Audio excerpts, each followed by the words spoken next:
Welcome, Internet, to the Play Some Video Games podcast. It's your boy back again for the very first time, Dad Ninja Dev'd, joined as always by Donnie Eat the Hype Reese. Welcome back, brother.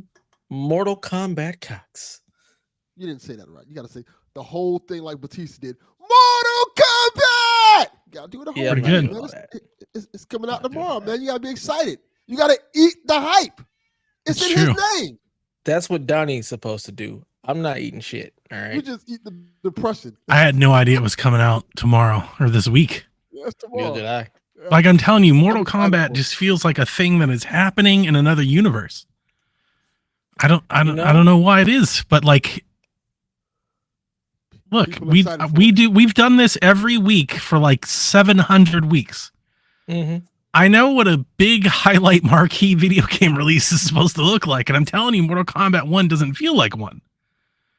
People are hyped for it. Are people? I think some Mortal Kombat fans are, but like I don't feel like the industry, the community, I don't feel like there's like this big anticipation for it. I've been seeing a lot of Mortal Kombat. I saw way more Street Fighter stuff and way more Diablo stuff, and I mean, not that I would ever try to put its anticipation on the level of Starfield. I just feel like we've had multiple releases this year that have just felt very notable, and it just feels like Mortal Kombat's kind of like sneaking out. I mean, clearly, maybe I'm just not in Mortal Kombat circles, and like you can like if you want to opine that off as that, maybe that's the case. But like I said, we've done this for a very long time. Like I'm aware of what's releasing, and I feel like Mortal Kombat is not there. Like it's not at that level. I've seen two things this week on a constant level: Baldur's Gate 3 and Mortal Kombat. That's all I've been seeing all week. I've seen plenty of Mortal Kombat stuff, and I mean not just this week, but like since it's been announced. I saw the leaks and stuff. I'm just not seeing not like leaks. I've seen lots of like hype. Here's this new video, here's this new thing, here's this new character. The thing they had last week with what's her face? The actress that was in the Transformers movies. She's a character. She's voicing the character. So like I've seen Megan a lot of stuff. Megan Fox. Yeah. Did you see that? That Megan Fox is voicing the character? Delvin told me.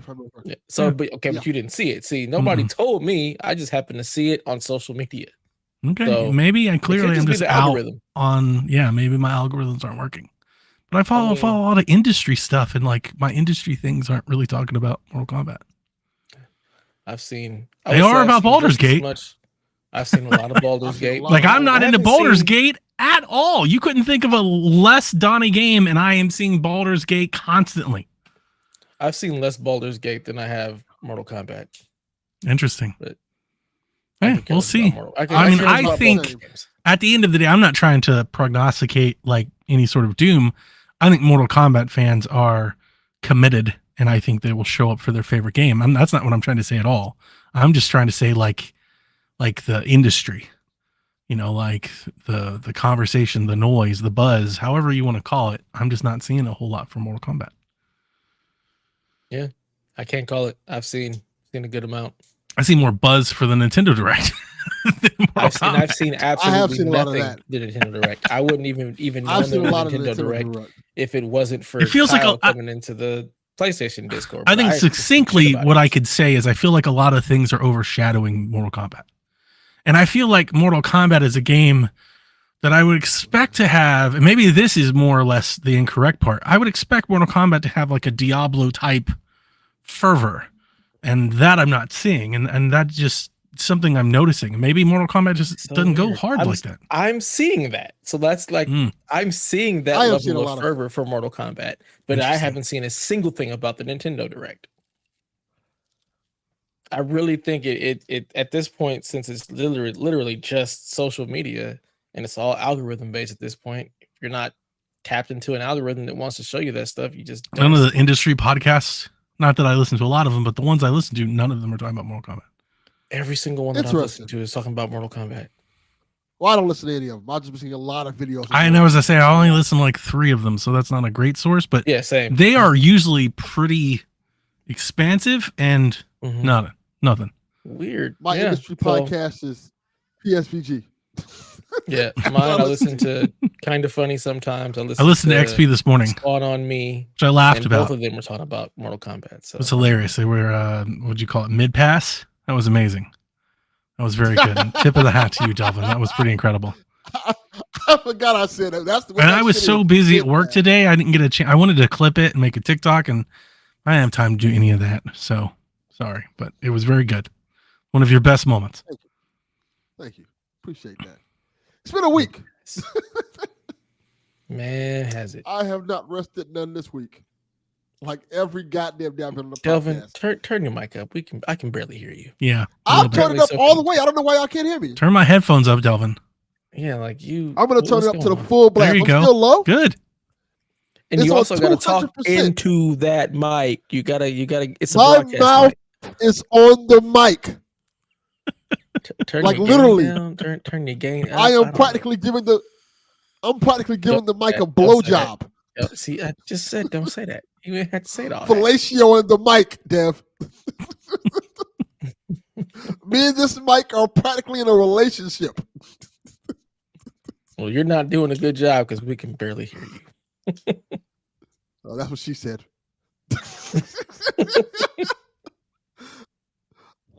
Let me try to turn these levels up some more. I don't know why. I've had a long have day everything myself. turned up. I had to go downtown today and like move out of my office as people are taking over my office and stuff. And I had to go to a meeting at a university because I'm never there. Oh, yeah, so you don't need an office, so screw you. Yes. Yeah. So they're just like moving, like there's no trace that I even work there. Just exactly how I like it. Come and go in the middle of the night. Just there's no legacy. Nobody will even know. Just an assassin at this point. Hired gun, a mercenary. And then I had meetings at a university. It was just a lot of on the go. So it's been a long week, but I have hope in the distance, on the horizon, as I just got to get through 2 more days, and then I'm on vacation. And then I'm going to put up my Halloween decorations. I'm going to play Cyberpunk and get a much needed, a much deserved, I feel like, reprieve. So my goal next week is to do very little typing. So you'll probably not see me as much in Discord and stuff. I need to give my hands a rest. Very cool. Mm-hmm. Very cool. Yeah, my past couple of weeks have been very, very busy. Lots of work, lots of life. Just 7th grade, man, has been something to start Kicking with your my ass? daughter. It is just a lot, and got into a car accident where my car got wrecked Sunday. I was Not the Scion. not the Scion, the Prius. Oh, well, nobody cares But- about that. That's cool. That's the car that we go places in. So that's a problem. Like the Scion Yeah. getting wrecked wouldn't have been an issue, but the Prius is like Is it bad go wrecked? places. Yeah, Like you need another car wrecked? No, I pray to God it's not totaled out because this car is almost paid off, and I don't want to have to try and get another new car. Another So, loan. Yeah, That'll be bad. preferably- Oh, it's too now much. You're way too loud. Jesus Christ. Everything's up. Oh my God. I don't know what's going on with this goddamn thing. There we go. That you're even now. I think you're at a Am I? Jesus. Oh Not my really. God. Jesus Christ. God damn it. Take some space away from the microphone. Like back up a little. Now, I don't know what's going on with the settings. Leave it alone. Delvin Quit changing. and Quit tech pulling problems. levers. Yeah. I am pulling Stop more pressing- levers. To Am I start fine? pulling levers. That was way worse. You've gone way far in the other direction. Now I'm really low. So Yes. you're lower than you were. Too Okay, far what right or about too now? far left? Listeners, if you wondered why the XP is not live and not on Melon, this is This why. is why. This is Because why. every time I Yeah. go to Melon, this Don't shit blame happens. Melon. Don't It blame. is. There's nothing to do with Because Melon. because I don't change the settings when I go to XP, and it's perfectly fine.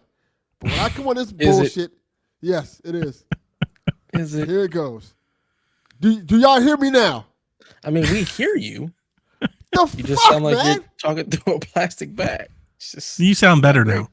yeah, a little bit. Do I sound better now? What about now? Yeah, you're good. Perfect. Yeah, there you go. All right. I think Not so. perfect, but you're fine.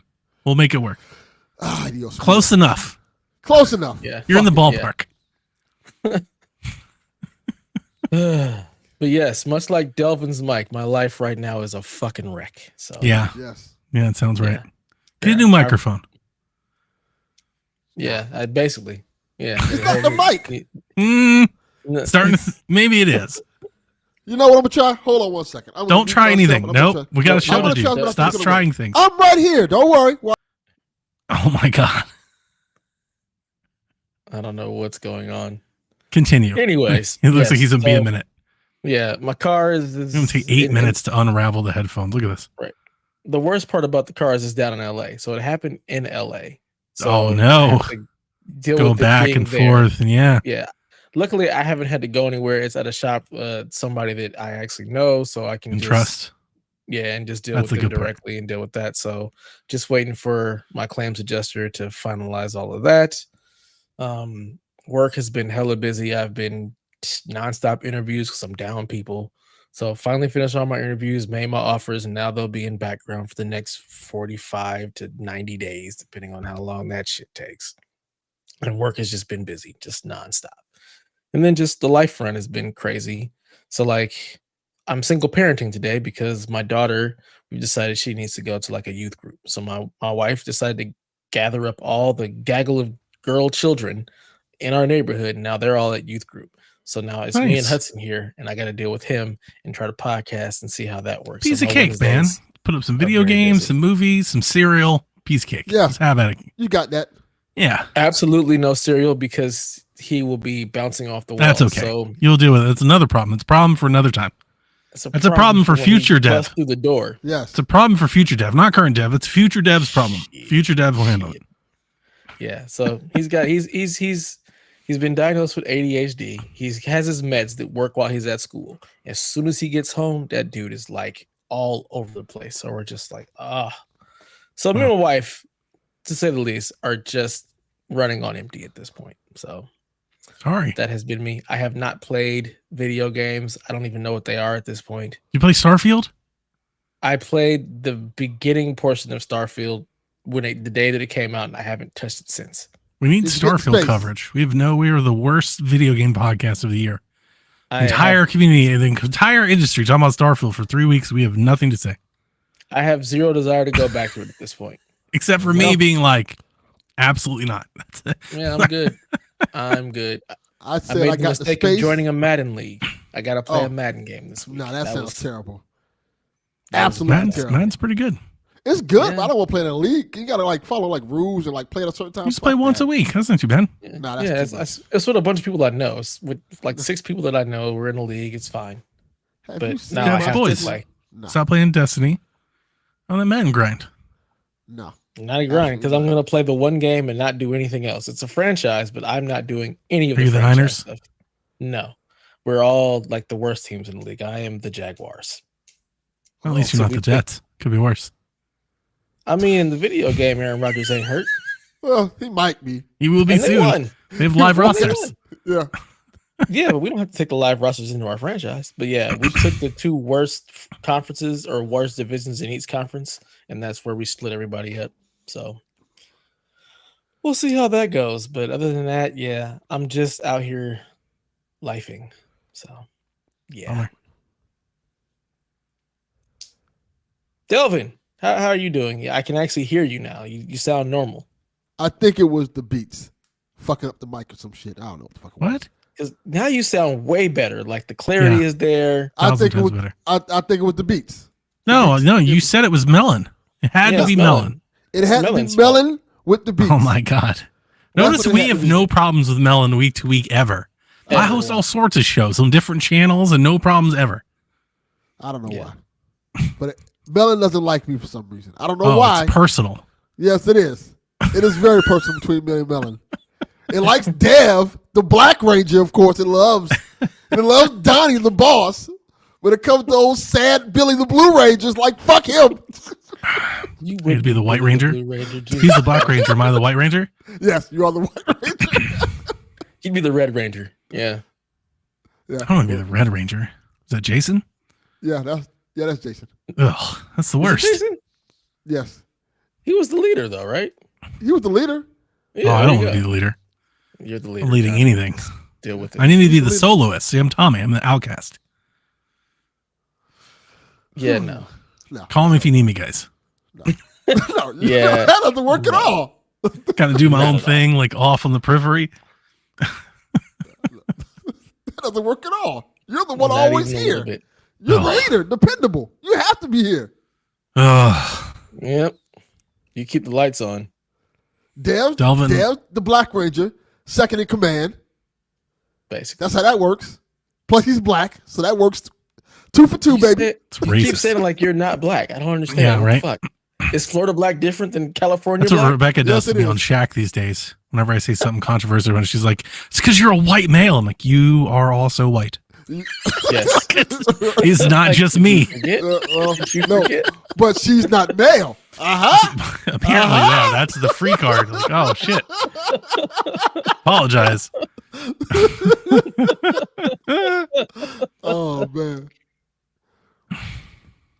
I've been playing Baldur's Gate. That shit is Why? fucking awesome. Yeah. Really? I fucking love it. I've Really? never been less interested in the game in my life. Same. It I'm is glad something- this is the industry's game of the I'm- year, but like I I'm- could care less. I'm gonna keep it 100.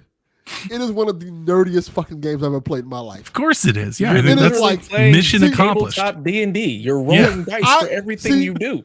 I've never played like Baldur's Gate, so I didn't know what the fuck it was. I think Haley told me a couple weeks ago on PSXP, it's like it's Dungeons and Dragons. I'm like, what? Like the TV show?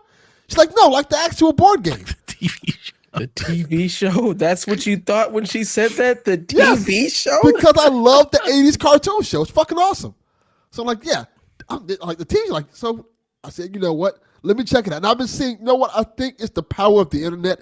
I've been seeing so much shit on Baldur's Gate Your and algorithm. seeing all these like choices you can make and ways people can die and how you can just be evil as fuck. I said, I have to play this game. This is like Mass Effect. So I said, let me get it. I got it, and it's fucking awesome. Like it is like what are you playing it on? playing my PS5. Okay. Which all gonna play on Steam Deck? Absolutely not. Hey, you never No. know what you do some No. weird shit. Yeah, he's like Stadia. Yeah. It wouldn't have surprised me. I've been like, yeah, that sounds about Got on right. that Luna this week, guys. Mhm. Baldur's Gate on the Luna. But yeah, man, it's fucking cool as shit. It's like it's a normal RPG that you have, of course, but it's has elements of tabletop in it, like certain things. Not elements. It is tabletop. You No. literally roll dice. No. It's not completely tabletop. It's like certain parts of the game you have to do, like when you're talking to people, that's when the tabletop elements kind of appear in. But when you're fighting, it doesn't play the same way. It plays like a regular RPG. When you're fighting, if you notice, there are dice rolls to see whether or not you actually successfully hit things. Not all the time. No, that's not the case all the time. I'm playing the game. It doesn't work like that all the time. There's I don't know any certain better. kinda- I'm just taking shit there's word. certain You could tell me this abilities game is that about play into flamingos and I trust you. I have no idea.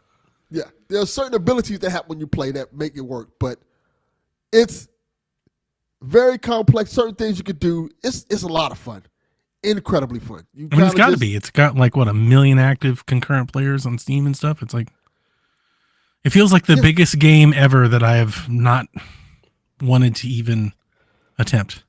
Baldur's Gate 3 dice roll combat system is unique in is that it's turn-based and class-based, but you will roll a die, and whatever the number lands on will determine. Remember things when like your Dev told attack us that and damage. games weren't roguelikes? You had to go to Wikipedia and have the developer tell them that it was. Yes, but what Karma's a I'm saying bitch. What I'm saying is, you don't do dice roll for every play. It's not an everything. It plays into it, but it's not essential. It's The not every combat play. is all you're all. It's not all buckled into dice the play. roll. It's not all. It's not Okay. all dice roll. If you were listening, Dev, if you were listening to Okay. He wasn't listening to Okay. me as usual. Okay. Gotta But- roll that 1d20 to attack. No, you don't. Not every time. The way the game works, I can tell you the basic start of it. You're this character who something happens to on this spaceship.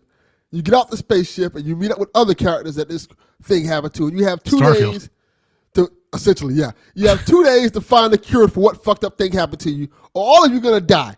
And based on the things you do, and based on it, because either you can create a character, or you can pick one of the characters from the D&D series. And the cool thing about it is, like, you know, you can go as dark or as light as you want to go. much like in D&D. And certain things happen when you walk in certain areas, and you can press the button, and as you're playing, you have like an inner monologue narrator telling you what's happening. Your character has a voice, but you also have an inner, like a narrator telling you what's going on. Like you'll walk up to like a console, and it'll say like the console's lighting up very bright. There are numerous buttons that you can press. Do you want to press one? That's And called the that's- Dungeon Master. That's called the Dungeon Master, yes. But they call it something else. When they say, do you want to press a button? That's where the dice roll kind of plays an effect. Because it's like, hey, if you have, I'm telling you what the game is doing.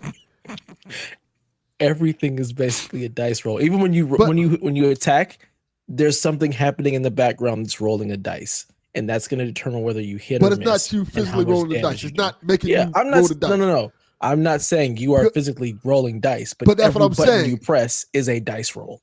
But the game doesn't show it like a dice roll. There are certain points in the game where it physically tells you. You can turn that on where you can actually see what you're rolling, Yeah. so you can know if you're going to The miss or game, not. but the thing about it is the game doesn't initially show you that. There are certain elements where you can just like, hey, you're rolling the dice to make something happen. But for the most part, it doesn't show you that. Unless you get to certain points, and in combat, certain moves you do cause dice rolls. But it's not everything you do is a dice roll. Basically, everything is a dice roll. It's okay. You keep playing. I hope you enjoy it. I mean, I've played Baldur's Gate, so I know how Baldur's Gate. I played 1 and 2, and this I've is read 3. up enough.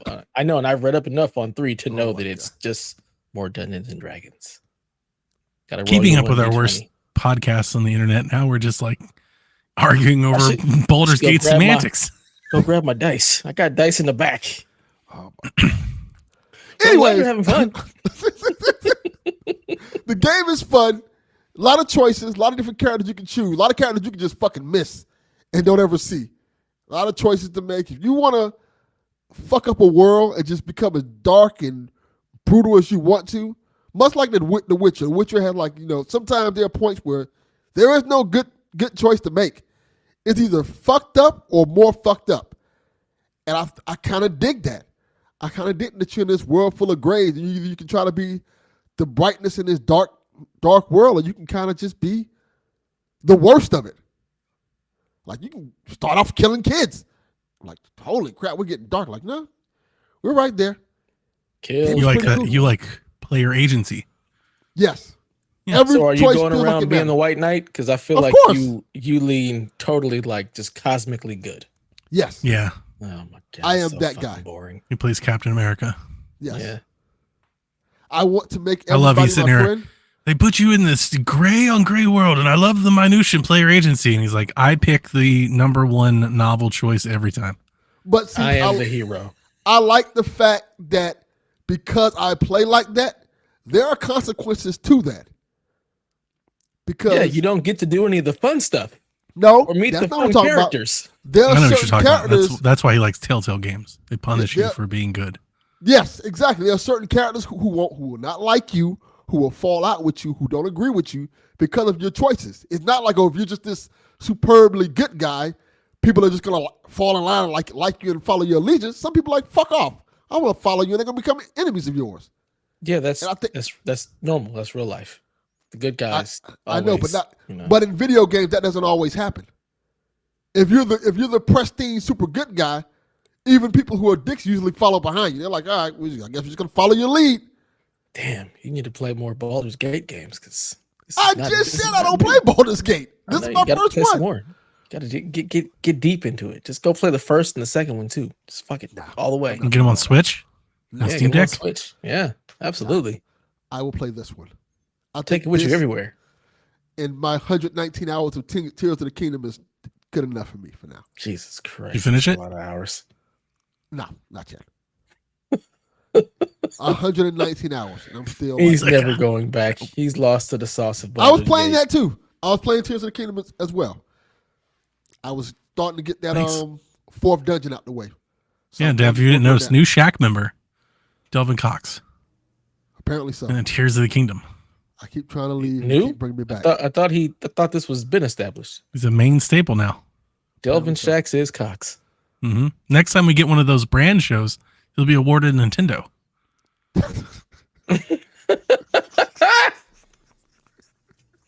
They'll be like, all right, Yep.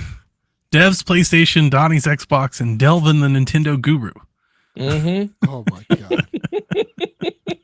What didn't I get like Xbox last time? I don't remember. I don't know what you got. I think Yeah. Dev got PlayStation. He They're quit just the like PlayStation throwing you podcast. Luna or whatever. They just get Dev got PlayStation. That I remember. I'm always gonna That was get the funny PlayStation. part. He got PlayStation. He quit PlayStation. He quit the podcast. They know where my They're like, you, Devin, you get fucking Xbox. Like, what the fuck are you talking about? I Even ain't though talking- you, instead of playing the games on Game Pass, you buy them on PlayStation, which makes no Mhm. fucking sense to me. And I love Game Pass and start an Xbox show and they still giving me Nintendo. Yeah, they said no, Donnie. You take Nintendo. Yeah, they're like, no, you're not allowed to answer this one. You're over here now. Playing Nintendo. It's in your name. I can't outlive my. You're like, but I reputation. changed my name. Like, Can't nope, escape Can't it. escape it. not us. Oh man, Fun Donnie, you times. played anything interesting? I've been playing a lot of things. Some things I'm not at liberty to talk about, but they've been enjoyable. But and I'll talk about it on Shack tomorrow. But I've been playing a lot of Nintendo Switch this week. A lot of old stuff though, like Mario Maker, Mario Bros. U, stuff like that. But the game that I've been playing the most, and the game that I want to talk about, and the game that I have notes for, so strap in, gentlemen. This will be a little segment here. Is I am playing the Crew Motorsport, which Okay. reminds me I need to do the thing. So, contractually obligated to thank Ubisoft for providing me with access to this game and providing you this content.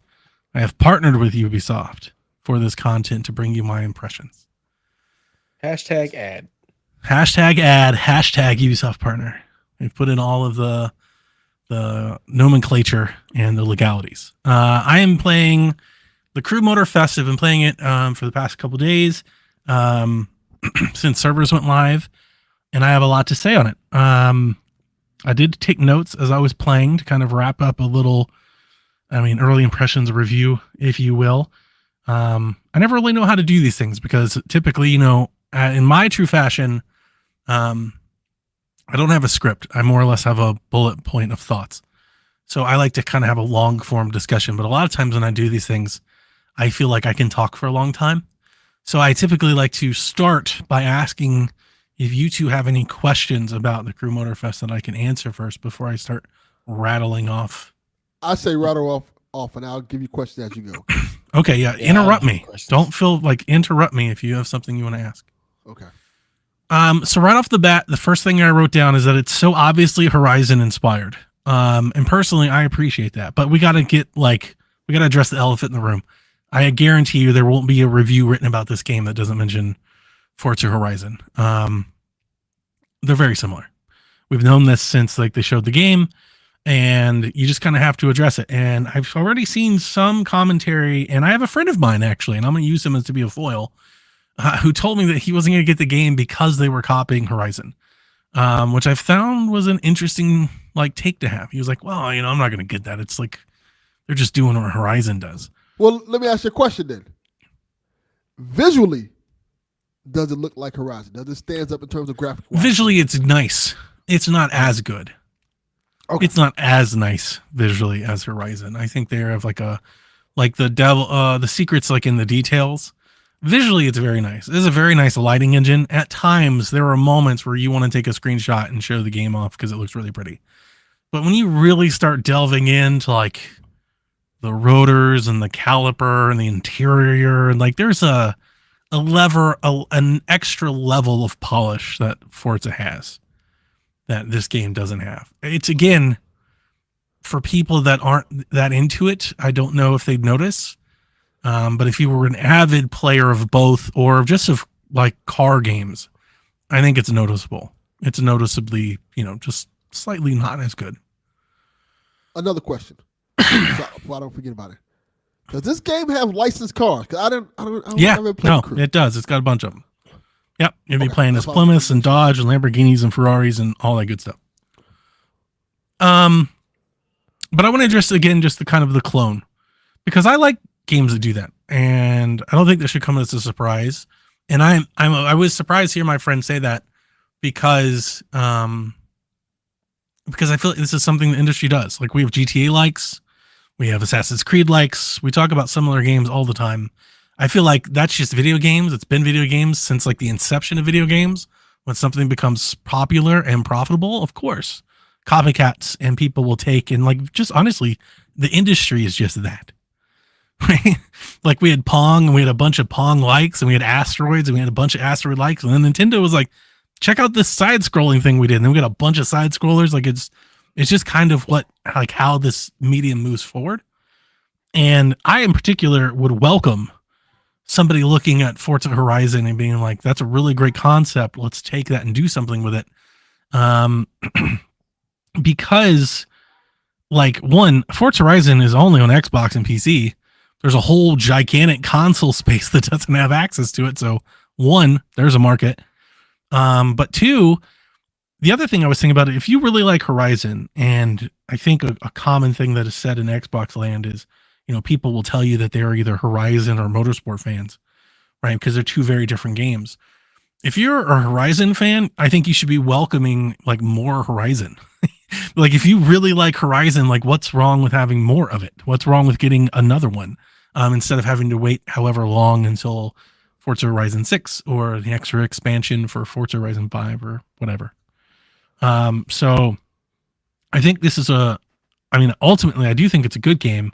But I think if you're somebody that's never played it before, or if you're a PlayStation player, because you have a PS5 and you've been hearing about Forza Horizon and the people talking about it and how exciting they are, and like you wanted to get a taste of what they're talking about, this is your chance. Like now is the best time to get a try. And you can decide for yourself if you're a Horizon person or a Turismo person, right? Because if you really like the Crew Motorfest, like you might be like, ooh, this is more my jam than Gran Turismo. Because it's very similar to Forza Horizon, but that's not to say that it's like a clone. It does its own things. Question. I got a question. And I think this is just not meant to be offensive, but I'm going to ask it anyway. Does this feel like Forza Horizon on Wish? No. Like, you can get Forza, or this feels like its own, or this feels more like how a clone that kind of feels like it's his own thing. Like I gotta say, like this feels like Mafia is to like GTA. That's what I was looking for. That's the comparison. Yes. Yeah. No, this is a very great. Like this is great. Like that. Here's the thing. So there's a free trial for this game on all platforms. Everybody can try this game for 5 hours tomorrow. Well, that's great. So like you don't even have to buy it on any platform and any thing. You just download and play it for 5 hours. And I think they were smart to do this because I'm not going to pretend like I'm an avid Crew fan. I played the Crew 1, and to be quite frank, I hated it. I thought the driving was terrible. I thought the story and the characters were harsh. Like they had that Ubisoft. Yeah, I mean, it was just terrible. I played the Crew 2, and I liked it a little bit better. They started like I felt like the mechanics. I felt like the mechanics were better. They were more like the first Crew felt like I was playing like GTA racing the game, which is not a good idea. Like, I don't want a whole game like built around GTA racing. I thought Crew 2 made it a little bit better, but the planes and the boats, like they didn't really control very well. The story was odd. Some things were good, but like it was an improvement, but I wouldn't say I liked the Crew 2 either. I just thought it was better. I like this game. I'll go ahead and spoil it for you now. If I had to review this game, I'd give it 4 out of 5 stars. I think this game is very good. And I think that's why they're offering a free trial. Because I think they realize that a lot of people will think of this as the Crew 3. They may have preconceived notions of what the Crew is, and they may not be interested in this game at all. And I think the best way to get people interested is to give them a taste and let them play it, because I think it's good. For people that don't want it to be good, I'm sorry. Like it's a very competent video game. Racing wise, it's Horizon-ish. I don't think the feel isn't quite the same. It's close. It's very similar. I think for most people, like, let's say you've played Horizon in the past, but you're not somebody that's played 100 hours of Horizon. Okay. I think I could put a Forza Horizon logo on the screen and tell you it's Horizon, and you'd think it was. Like okay. It's that much improved.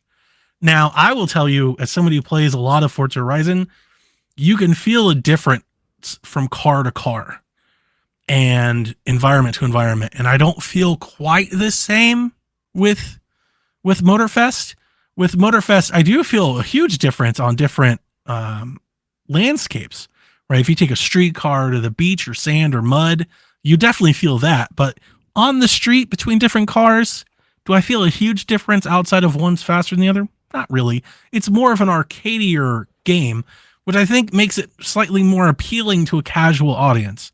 I think it's more approachable in that way than maybe Horizon is.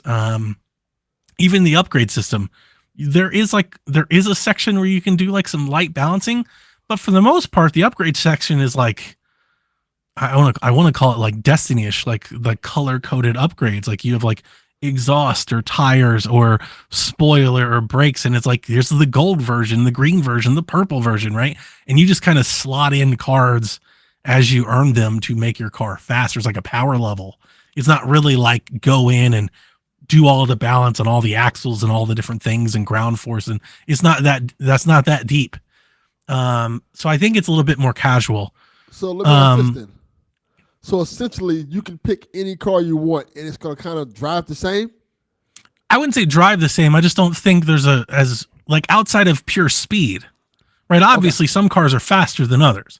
Outside of pure speed, I don't think you'll feel a difference in terms of controlling them. Okay. Whereas I feel like Forza, there's a great deal of difference between the different. Like in Forza, there's a huge difference between rear-wheel drive cars and four-wheel drive cars. Same thing with Gran Turismo. That's what I was thinking of. This is not. I'm not getting the sense from the car, and I've probably driven 25, 30ish cars, and for the most part, besides their speed and the looks, they all kind of drive the same on same conditions. Okay, that's good. Like I said, it's a bit more arcadey that way. I wouldn't go as far as calling it our arcade game. It's just a bit more arcadey than the Gran Turismos and the Forzas. So for people who don't want to get into all the details of 100%, this is for them. Yeah, that's really the point I'm trying to make. Is that I think it's more approachable. It's going to appeal to more people. It's got a more something for everybody flair to it than those games do.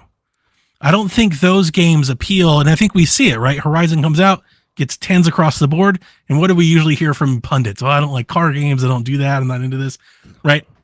I think this game is one of those where you might start hearing some of them be like, but I like this one, for a bunch of different reasons. So but let me keep going. It obviously, one deciding difference between Horizon and Motorfest, it has boats and planes. So you'll unlock boats and planes, and you can fly around the island and boat around the island. They've got different races you can do that. So it's a pretty big difference. And motorcycles, you get 2 cycles. So if you want to go motorcycling, you can do that. They have a whole playlist for motorcycles, which we'll talk about. The world map is actually one of the things I didn't expect. The map is quite awesome. When you open up the map, if you highlight a playlist, which I'll detail more in a minute, you'll see all the different events you can go to. But the map you can zoom in on, and like as you zoom in on, like you'll see the actual buildings and the trees. Like it's like a topographical model that you can like spin around, and you'll see live traffic that's flying over. It's almost like a Microsoft Flight Sim, like kind of world map overview. That's cool. And one of the cool things that this game has is it doesn't have like billboards that you can wreck, at least that I found yet. But they do have like world events that you can find, like hidden secrets or things. And you can use this world map to like basically like kind of like a drone, like sift around you to find something nearby. Like, let's say you're looking for maybe a graffiti wall or a hidden treasure or something. You can open this world map and like zip around and look at it.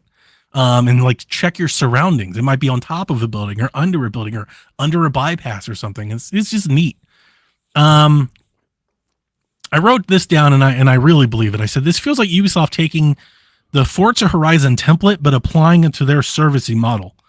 So what you have is like a Forza Horizon game design, but with the Ubisoft flair for like service. So the way they break the campaign down, I mean, like, and it's all throughout the game. So you're going to get microtransactions, points, Ubisoft rewards, events, live events, dailies, weeklies, multiplayer, like all that Ubisoft stuff that we know. Just imagine all of that Ubisoft engine thrown at a Forza Horizon game.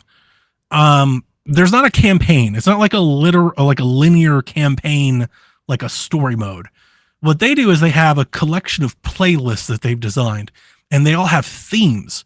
So I've played the Made in Japan playlist. I've played the American Muscle playlist. I've played this Hawaiian tour. The game is set in Hawaii. So there's a Hawaiian tour that takes you around the island and shows you cool features about the island. They talk about beaches that were wrecked from hurricanes or volcanoes and things like that. There are influencer design playlists. So there's a playlist from Donut Media. There's a playlist from Supercar Bondi. These are both car enthusiasts, like car culture influencers that have YouTube channels and TikToks. These are both influencers, or I don't call influencers. These are both entertainment channels that I have watched for years. So the car culture aspect feels done well. The Made in Japan playlist. You join a Japanese street gang and you race Skylines and S2000s, and it's very Fast and Furious, and you race Japanese tracks and everything's neon and soaked in light colors, and you race at night, and it's Lancers and Evos and stuff like that. It's done well. And all of the playlists kind of do that. They all have their own theme. You'll race those cars. The retro inspired playlists, like the American Muscle or any of the things that go back, like the speedometers on the screen change to match the time period. The music changes to match the time period. There may be a filter that makes the game appear older than it used to. Like the buildings may change. These are just kind of little flares that I feel like people take for granted that Ubisoft has done in other games. But these other games that we're comparing it to, they don't do this, right? This is that Ubisoft engine at work on this other person's idea, kind of. And that's just a long way to say that it has a lot of content. These playlists have, I don't know, 8-10 different races that you do, events, and they have a narration and videos and cutscenes, and you go through it. But even after you complete the playlist, it unlocks feats and challenges where you have to collect things or find things or set speed traps. Or I really enjoy these specific challenges to the playlist. So I beat the Made in Japan playlist, for example, and they gave me a Toyota Supra that was all decked out. And then I had to drive that Supra over 114 miles per hour for at least 7 minutes to gain an extra reward. And then I had to set, I had to drive it at 188 miles or higher at nighttime in a certain district to earn another reward, and different things like that. So as you go through the playlist in a true Ubisoft fashion, you can start checking off all the boxes. And the rewards that you earn are these upgrades. You'll earn upgrades for exhaust, brakes, tires, extra cars, experience, money, their in-game money, currency. You can spend your own money. Of course, you can buy there's a lot of microtransactions. But so far they're optional. I haven't felt like I have to buy them. If you're a collect 'em all person, you probably will, but I'm not a collect 'em all person. I want the cars that I want. And I play Forza Horizon the same way. I'm not trying to collect 18,000 cars. I want 12 cars. I want 12 cars that I really like. And then I max those out and I play with those 12 cars. I already have an Orange Roadrunner, just like my Orange Roadrunner. So, it's a lot of fun there in that regard. I want to talk a little bit about the influencer playlist. So I completed the Donut Racing playlist, and are you guys aware of Donut Media at all? Never heard. Sounds of it. familiar, but I don't. Donut Media is a YouTube channel where these guys, they talk about car culture and they make funny videos, and they do history pieces, and they do new stuff, and they're very popular, a multi-million-dollar business. I think they got bought out years ago and whatever. But they're YouTubers. As somebody who follows this channel, they did an excellent job weaving that channel into the game. They actually took content from their YouTube channel. They had a whole series that I was just invested into this past year called High Low. And it's a series that they've done a couple times, but this last season was great. So High Low is it's a YouTube playlist where one person outfits their car with the best things money can buy, and the other person outfits the same car with the cheapest versions of those things. And then they test them one against each other to show you the difference between performance parts and lower parts. And they go to tracks and they set times. And it's really funny. So they did it this past season with 2 Subaru WRXs, and it was a train wreck. They blew up 5 engines. They just kept destroying these cars over and over again.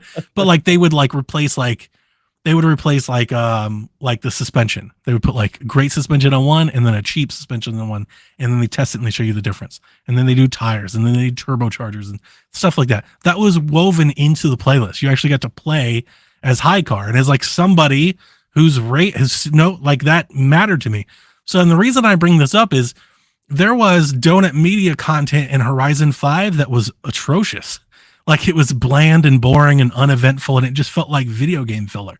This went further than that. They had like a race where they pitted like who's going to win, who's the ultimate car, Ferrari versus Lamborghini, and you choose. And every one of these races have a cutscene, and like James Pumphrey's doing like a promo to like hype you up. There's a video package and stuff. So it's done well. Supercar Blondie the same way. I think they've taken an extra bit of care to make their car game feel like a game that will appeal to like whole culture people. Like if you're really into JDM and motorsports, like you're going to love that Made in Japan playlist. And if you're really into American Muscle and you want to do Chargers and Challengers and stuff, you're going to love that playlist. And they've got off-roading playlists, and they've got zany playlists, and a motorcycle playlist. And there's a little bit of something here for everybody versus it's like the simulator, like supercar game for people that are into like supercar fans, right? Like this is a bit more approachable, blue ocean, wide reaching in that regard. All of the cars have Nitro Boost. So you always have a boost that's always charging as you're racing and you're doing good races and you're staying on track and then you're charging. So it has like a Need for Speed feel to give it, like, again, it plays a little bit more arcadier than those. Like you don't always have nitrous boosts in Forza. So like you can always have like this rocket, and you can change like the color and the smoke and stuff that comes out. I did say earlier, it has its own ideas. It's not just a Horizon clone. Like I said, you're not smashing billboards. They've got other collectibles where you have to stop by like graffiti things. They have what they call photo opportunities where they'll give you a clue. They'll be like, well, you have to take a photo in the air next to like a graffiti thing at a mall. And then you have to find the mall and then figure out how to jump and be in the air to get a shot next to the graffiti to like get that accomplishment, to get that XP. There's a lot of different little things like that. They do have speed traps. They do have drift zones. They have this one where when you hit this marker to where it's kind of like it's almost like a battle royale thing where like, there's like a circle on the map that starts expanding and you have to outrun the expanse. You have to stay out of the storm, which is crazy because you may be like on a windy mountain road and you hit one of those and basically you've got to just go off the cliff, like just go and pick a direction and go as fast as you can. There's things like that. They put me in a couple races where there were cones and like they just take your brakes away. You have no brakes. And every lap that I did, your car gets faster and you just have to keep going and you get penalized for the amount of cones that you hit. So there's like stuff like that makes it feel that makes it different. It's different. It's not the same. It's similar concept, similar design, but not the same. You're not gonna be doing the same things. Let's see here. I'm about halfway through. I talked about how much I love the playlist. I do love how they change the tracks and the events and the races to fit the playlist. I don't like the music as much in this game, kind of at all, close to like Horizon. I found that I've been going to my own music more often, my own podcasts. The music's fine. They do have like an oldies channel that actually has like more licensed stuff, but the music just kind of feels like filler music. Like maybe they didn't want to spend to license music. Not a lot of bands that I recognize, and even without recognizing them, I don't know. It just doesn't feel as good.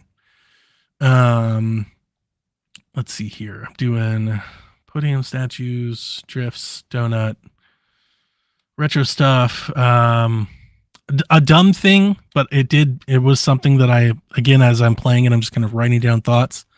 One of the thoughts that I had is in Horizon, when you drive to events, they're like icons in the middle of a road.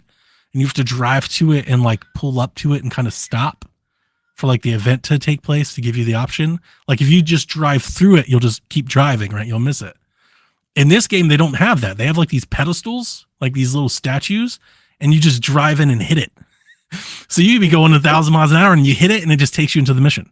And I was like, this is neat. Like, this is a good thing, because there have been times where I've been driving a bit too fast and I go to the Horizon mission and I kind of go 100 feet by and I slam on the brakes and back up to where I can hit the A button. And like, this kind of gets rid of all of that. You just hit the thing. I was like, that works. You earn XP basically as you drive around, just like in Horizon. So everything you do, right? If you sideswipe somebody, if you make a cool drift, you're constantly earning XP, which unlocks experience, which gets you rewards, which gets you upgrades, which gets you cars, which gets you money. I wrote down, there's a lot more geometry involved. That is one major difference that I feel like. The world isn't bigger, but Horizon doesn't have like city centers, like big city centers with like overlapping roads and lots of different buildings and parking decks and things. They're not really something I take away from like Horizon. Horizon's more expansive, a lot of open space, do lots of donuts and lots of wheelies and drive more off-road and stuff like that. This is big city centers, like with like big buildings, like big tall buildings. There's a lot of geometry around. Just a bit more dense, I guess, in and out of these cities, which makes it feel like the street racing parts. I felt more street racing. Like, oh, one of the events I didn't talk about, one of the things you can do is they have drag races, which is a wild thing to say, because like in Horizon you have like speed gates where you drive as fast as you can for a certain period to like set a speed limit. But they have legit drag race events where you go to the event and it has a different kind of control style. So you get put into an event where you have to rev your engine to burn out your tires to like make them soft before the green light. There's like a perfect range that you've got to hold your revs in before you burn out. And then when you actually take off, you actually have to shift. They have like a timing. It's almost like a quick time event. Like there's like a gauge, and you have to shift at the right time and pull your nitrous at the right time and everything to set your fastest drag strip thing. And it was just like a very short event, but it was different. I was like, this is neat, actually. Like this is a big part of, like a car culture, like setting a quarter mile that I haven't really experienced in other games like this. A couple things that I didn't like as much. One thing is there are ghost players playing in the world. I do not know if they're live ghost players or if they're just like recorded events. I want to say they're recorded, but they may not be case, because I see groups of people flying around like they're having a live race, which is pretty awesome as you're driving around, especially if you're going to like similar events. And you see, because in Forza Horizon, you see drivatars around, but it's like people just going and doing their own thing for the most part. Maybe 2 or 3 of them are kind of following the same direction. I'm talking legit 12 cars are going all out just as you're perusing the city. It's neat. I like it, but here's the problem. In the city where there's a lot of cars around and they're flying in and out, when they're not real close to you, you don't know if they're ghost cars or not. Like they don't become transparent until they get to within a certain range of you.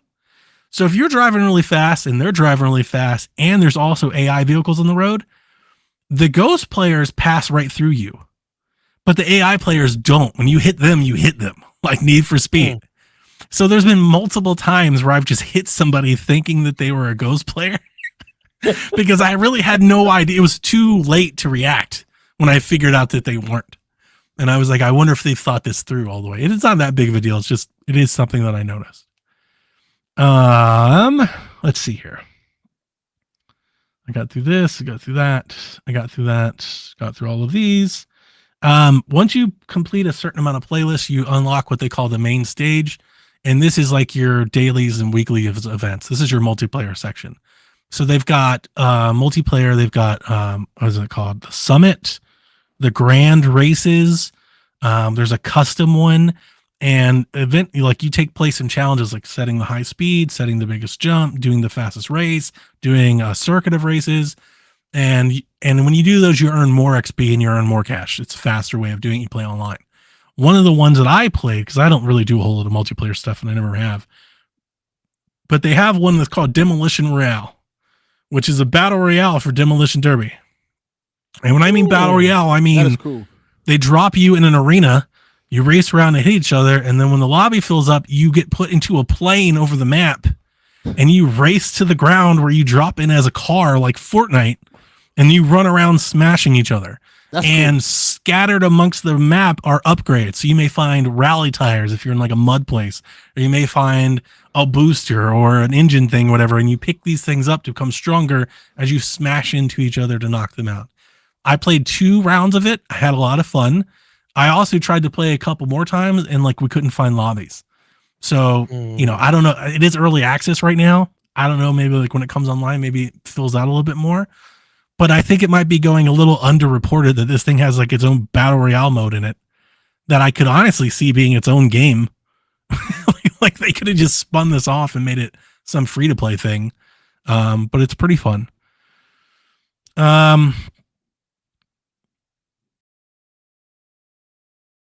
For the most part on the game, that's everything I have. Do you have any questions? I asked all my questions during the conversation. Performance wise, it's not stellar. It's not bad. Remember, I played the beta for this, and I told you on PC it was unplayable. Couldn't play it. Yeah, it was terrible. It's better. It runs now in 4K at ultra settings. My FPS was in the 50s during the benchmark, and I was like, "That's fine." And then I went to play the game, and it was dipping all over the place, and I was like, "That's not fine." So I'm playing at 440. And at 440 at mostly high settings. You mean 1440? Oh, I'm sorry, 1440. My bad. Yeah. I just looked at my thing and saw 440. Yeah, 1440. I'm playing at high settings, and I am mostly 60 FPS. Every now and again, we'll see a dip. On the first day, I saw some wild dips. I dipped from 60 to like 14 at one point, like momentarily, and then it came back up, and I was like, "What?" But I haven't really seen anything like that in the last couple of days of playing. It's really kind of stabled out. There's no native 1600 support, which was a bummer. There's also no support right now for upscaling of any kind. There's no FSR, there's no DLSS at all. And that's a bummer because this game could probably use it. I'm wondering how this game is translating to console. My impression from my PC experience is that maybe it's a 30 FPS experience, but with the optimization consoles good, I imagine it's probably there's probably at least a 60 FPS mode, but I'm not playing on consoles, so I can't speak to that. I think optimization wise, this game might be better played on console because I am getting what I would call hitching instead of stuttering, but I think people would probably call it stutter. It's not frequent. Whenever the game is like loading, like it's really streaming. When you're moving fast and let's say you take a sudden change of direction, you'll like it'll kind of hitch for a moment. And it's not that big of a problem. It is replicable. Like you'll see it. I've seen it happen often. I can almost like create it if I want to, but it's not really taking away from playing. Outside of this, if you're in a really like hectic race and you're hitting a drift corner at 140 miles an hour and the game hitches, it'll throw you off your damn line. Like a racing game isn't really the game where you want to have like a hitch, even a momentary hitch. It kind of makes you think you're somewhere you're not, like if you're in mid-turn. So I'm hoping that it gets a little bit better on that regard. On console, 4K is at 30 or 1440p or 1600p on PS5. It gets you 60. That's what I was expecting. But what I would tell you is I tried it at 1080. I tried it at low. I tried it at 4K low. I tried it at 1440 low. I've played it on the Ally. The hitching is always there. I put it on different drive. I ran it on my C drive, ran on my D drive. Like I tried, I'm not going to like Digital Foundry it out here, but like I tried to see what I could do. It's ever present. Like it is that way. PC optimization at this point. It's like it can't get patched, and it doesn't feel like a hardware problem. It's like a game streaming asset problem. Like it can't stream in fast enough. Like it needs a momentary time to think every now and again. And it's not every corner, but like every race, I guarantee you that I would experience it once or twice every race. So it is something noticeable. For my portable PC players out there, I did put it on the Ally. I wasn't going to based on what I was seeing, but I was like, hell, why not? Like, I got the game. I'm going to come give you my long form impressions. So on the Ally in 25 watt TDP, which is their turbo mode, at 720p on the low settings across the board, I was getting about 40 FPS. I would call it playable, especially with VRR. It's playable. It actually looked better. It probably looked better than it played. But wild poppin' on portable. Just insane. I did a race once where I loaded in, didn't have doors. I was just racing around for about a half a lap without doors. I had one that actually looked cool where I didn't have a hood. You could see the engine and the suspension and everything, like no body parts. So yeah, your mileage may vary. I did write a little blurb and I'll just read it. I think it may be more approachable and it may cater to more casual audiences. You don't have to buy expansions to partake in zanier modes or tracks. They have tracks that are in the game just out of the box that have loops, wild, like upside down loops and huge jumps. And there's like a whole motocross track that has jumps and all these kind of things on it. You have races with big set pieces, bicycles, planes, boats, and all that sort of stuff. I think there's a more something here for everyone than other games of a similar nature. And I think this game is doing a great job of bringing different flavors of car culture to the gaming community. Like I said, overall, I'd give it 4 out of 5 stars. Josh wrote a question. He said, can you tell me why I should be playing this game instead of jumping back to Forza Horizon 5? I wouldn't make the case that this game is better than Forza Horizon 5, but I would say if you're an Xbox player, maybe the DLC expansions didn't get a hold of you. Maybe you've exhausted what you wanted to get out of Forza Horizon 5 and you're looking for an alternative. I think this is an alternative. If you're not an Xbox player, again, if you're on PlayStation, I think this is the best. This is the closest you're touching to Forza Horizon. And if you wanted to know what all the buzz was about, what all the fun was about, this is the game for you. And I think you should try it. If you play Gran Turismo, and I haven't played Gran Turismo, but let's say you play Gran Turismo and you thought it was complicated or too simulation or too in depth, and you wanted more fun in your racing game, this is probably the game for you. I like it a lot more than Lego 2K Drive, and I like that quite a bit. I like this way more than Need for Speed. I like this way more than most car games that I've played recently.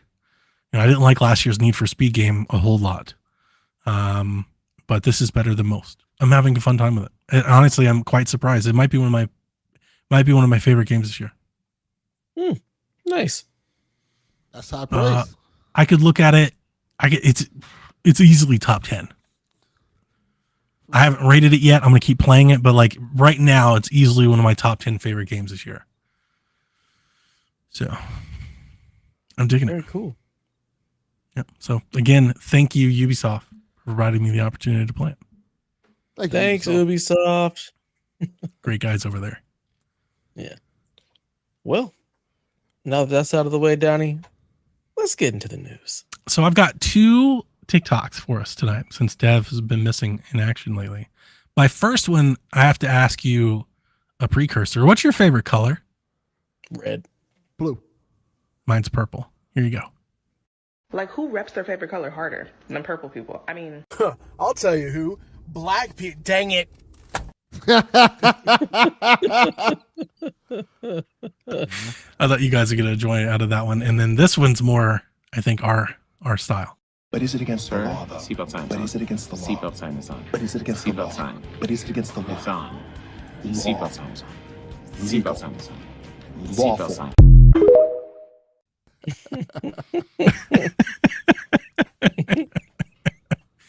Can't make a female goth only gym and call it gothic.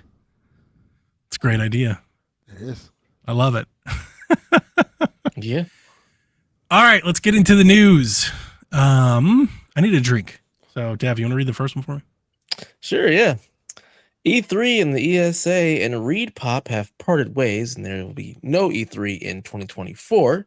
EA has confirmed this, or E3 has confirmed this, though no 2024 LA event. But they will have a complete reinvention reportedly planned for 2025. Bullshit. Sorry. Yeah, I'll believe when it happens. Yeah, that's not happening. So, It's totally dead. so Yeah. It's been dead. It feels like we're the only. It's like everybody knows but them. Yeah. Just But let it go. they're clinging on. I love the slow death too. Like, is it going to be like 2028 where they're like, all right, guys, it's For over. real this time. time to say Yeah. it's over. Like, we know. The fat lady has sung. We know. It sung 3 years ago. Okay. And the next story, and probably the more notable story, this is making waves all everywhere. Dude, Unity is fucking up like royally. They are fucking up everything. So they announced to developers this week that they are introducing what they're calling the Unity runtime fee, where they will be charging developers based on how many installs their games that are made with Unity are being installed on machines. So, go ahead. I said, yikes. That's a bold move, Cotton. That is true. It's had widespread blowback, right, from developers everywhere, like Devolver, Massive Monster, Innersloth, like all kinds of people are hating this thing.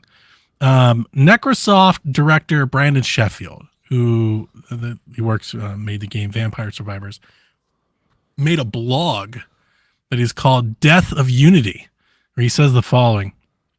And I just pulled this. It's a much longer blog, but I thought this was a good blurb. Vampire Survivors Edge was the price. Now doing something like that is completely unfeasible, he wrote. Imagine releasing a game for 99 cents under the personal plan, where Steam takes 30% off the top of their platform fee, and then Unity takes 20 cents per install. And now you're making a maximum of 46 cents on the dollar. As a developer who starts a game under a personal plan because you're not sure how it'll do, you're being punished, astoundingly so, for breakout success. Wow. And it's a nice way of wrapping up kind of what's the issue here. Because it does change. Like, I didn't want to get into the minutia of all this, but it changes. Like, based on the plan that you have, based on how successful you are, like, it changes. But it is roughly 20% per install. There's widespread confusion on what counts as an install. Does a demo count as an install? What if you have multiple devices? What if you install on your Ally and your PC, or your Xbox and your PC? Or what if you install it multiple times?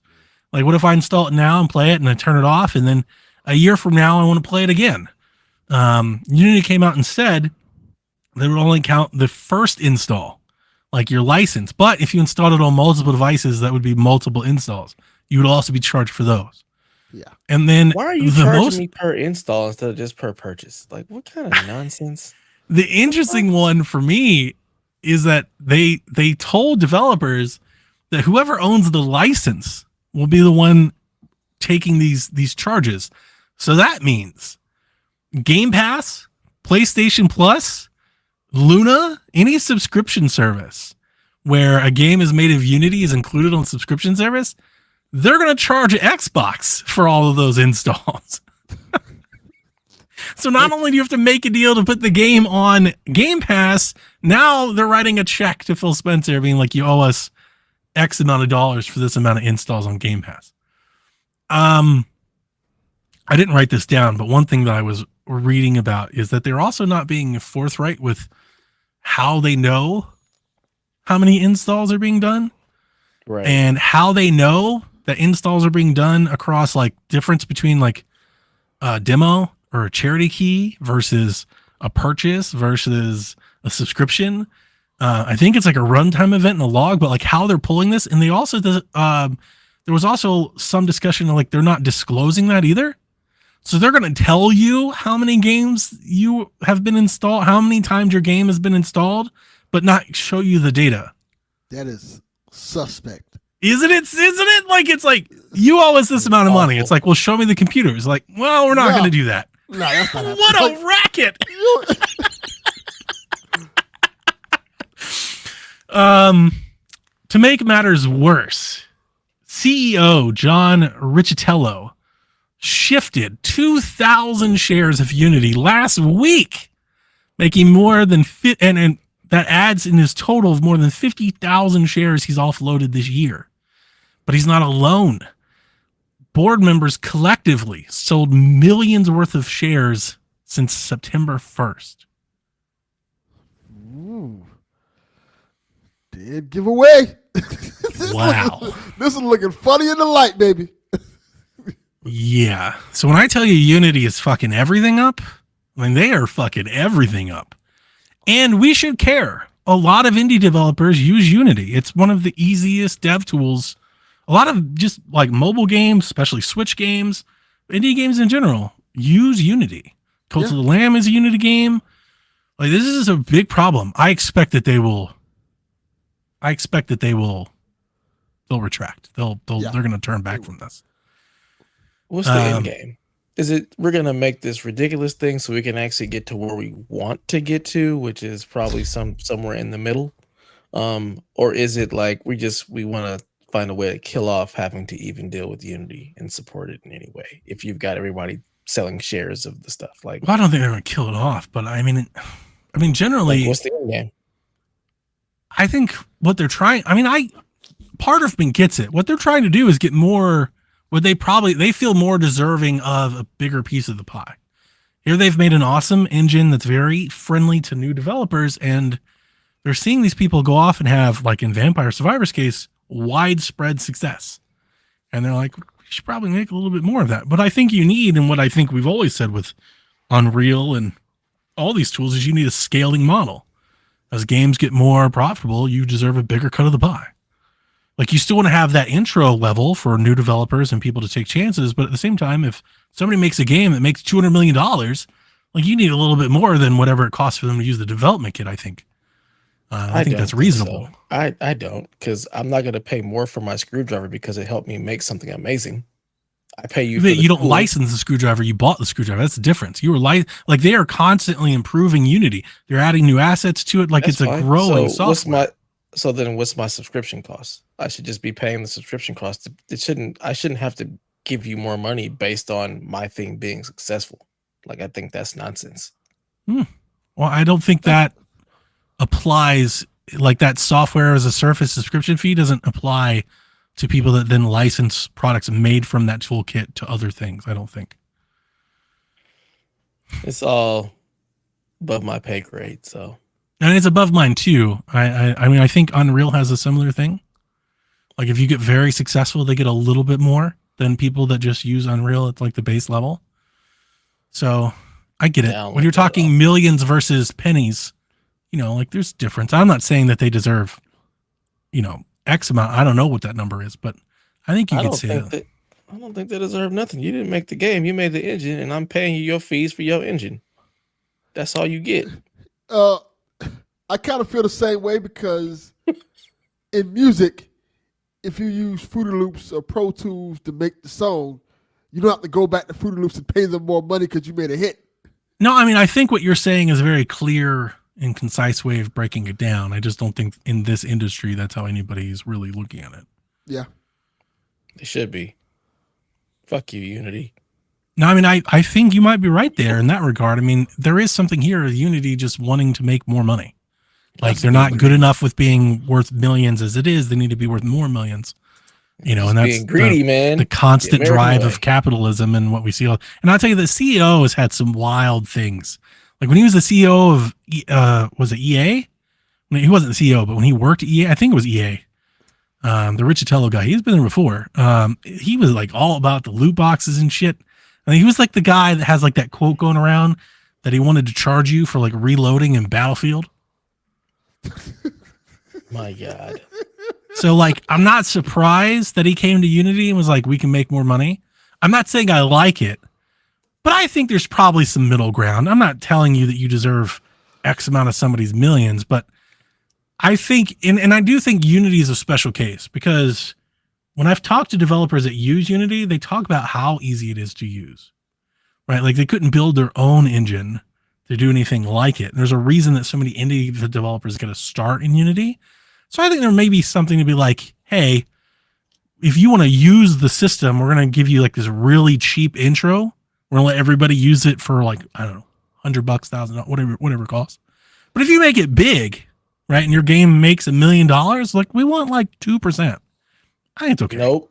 No, absolutely not. Because what you're acknowledging is that you couldn't do it without them. Yeah, and that I paid you for that already. And I think they also have like a lot of support tools for like networking and like server stuff and that's support and great. things like that. And pay for that. there's probably a cost inferred with that you're paying for that support. But I don't think that you deserve anything off the back of my labor of making Right, the your game. If creativity. my game is my creativity, my game being a success. Yes, I used your engine to do that, and I've already paid you for that. You don't get the added benefit of my creativity, it just taking off. Well, then the It's like ultimate going thing, viral. the ultimate thing that I think needs to happen here is then you need to raise the price.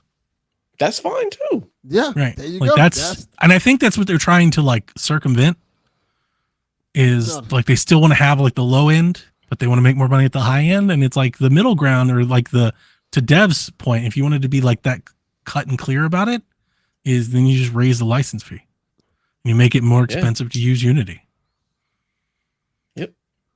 Yep. Or if Is you that a want, good thing? More support, different types of support levels. Or then you offer different there's that. packages. You offer a revenue sharing model and a licensing model.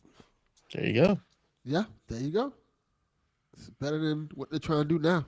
Because I think the thing with Unity is that it is so cheap that like we could build a game if we wanted to in Unity. Like we could afford to try and get in. And like that's the thing is they still want to foster that. Like you want to be that think tank. But at the same time, you know, like you gotta keep building. You gotta compete with Unreal and all this other stuff. There've been some crazy things about, you know, not that I believe them, but you know, Cult of the Lamb, they tweeted out they were gonna delist it. Like we're taking the game down January 1st. They were lying. They're just joking, and they said as much, but people took them as being literal. And I wouldn't be surprised though if you're a smaller developer and you're not successful, you probably are exactly thinking that. Because that's another thing about this crazy thing that they're doing. It's retrofitted. Like this isn't starting January 1st. January 1st, they'll send you a bill for installs you've had like in the last 6 months. That's so Y'all can wild. kick rocks. Yeah, I agree with you there. I tell them to fuck right off. Motherfucker, what you think this is? College? That's exactly what like is dude is wild. Like, and you owe some money. You don't kick rock with this bullshit. Here's your bill. Nah, son. Yeah. Y'all just being greedy. Y'all just straight being greedy. Yeah. And Unity's worth a lot. Like it's not like they're broke. It's not like they're, you know, little sisters of the poor doing it for a good cause. Like they make millions. They make a lot. But they want to make more. And that's like right. We talk about this all the time in games, but just in the economy in general. This is capitalism. Mm-hmm. Stagnation is not good enough. Being profitable is not good enough. You be more profitable, make more money. You gotta stick it to people. Not even just Shareholders. You need return. Growth. It's about growth. I hate it. I hate it all. Move on. I'm done. with this. PlayStation Plus non-essentials this month have been confirmed. The mid-tier, baby. We have coming to mid-pass. We have Nier Replicant. That's a good game. 13 Sentinels Aegis Rim. I wanted to play that. That's a fun game. I don't think you'll like it, Donnie. People should have it. People should give it a try if they can. Sid Meier's Civ 6, Star Ocean, Sniper Ghost Warrior, Odin Sphere, Unpacking, Planet Coaster, This War of Mine, Cloudpunk, Contra, Call of the Sea, Tales Noir, West of Dead. I love Call of the Sea, by the way. If nobody's ever played it, that game was so underrated for a next-gen launch game.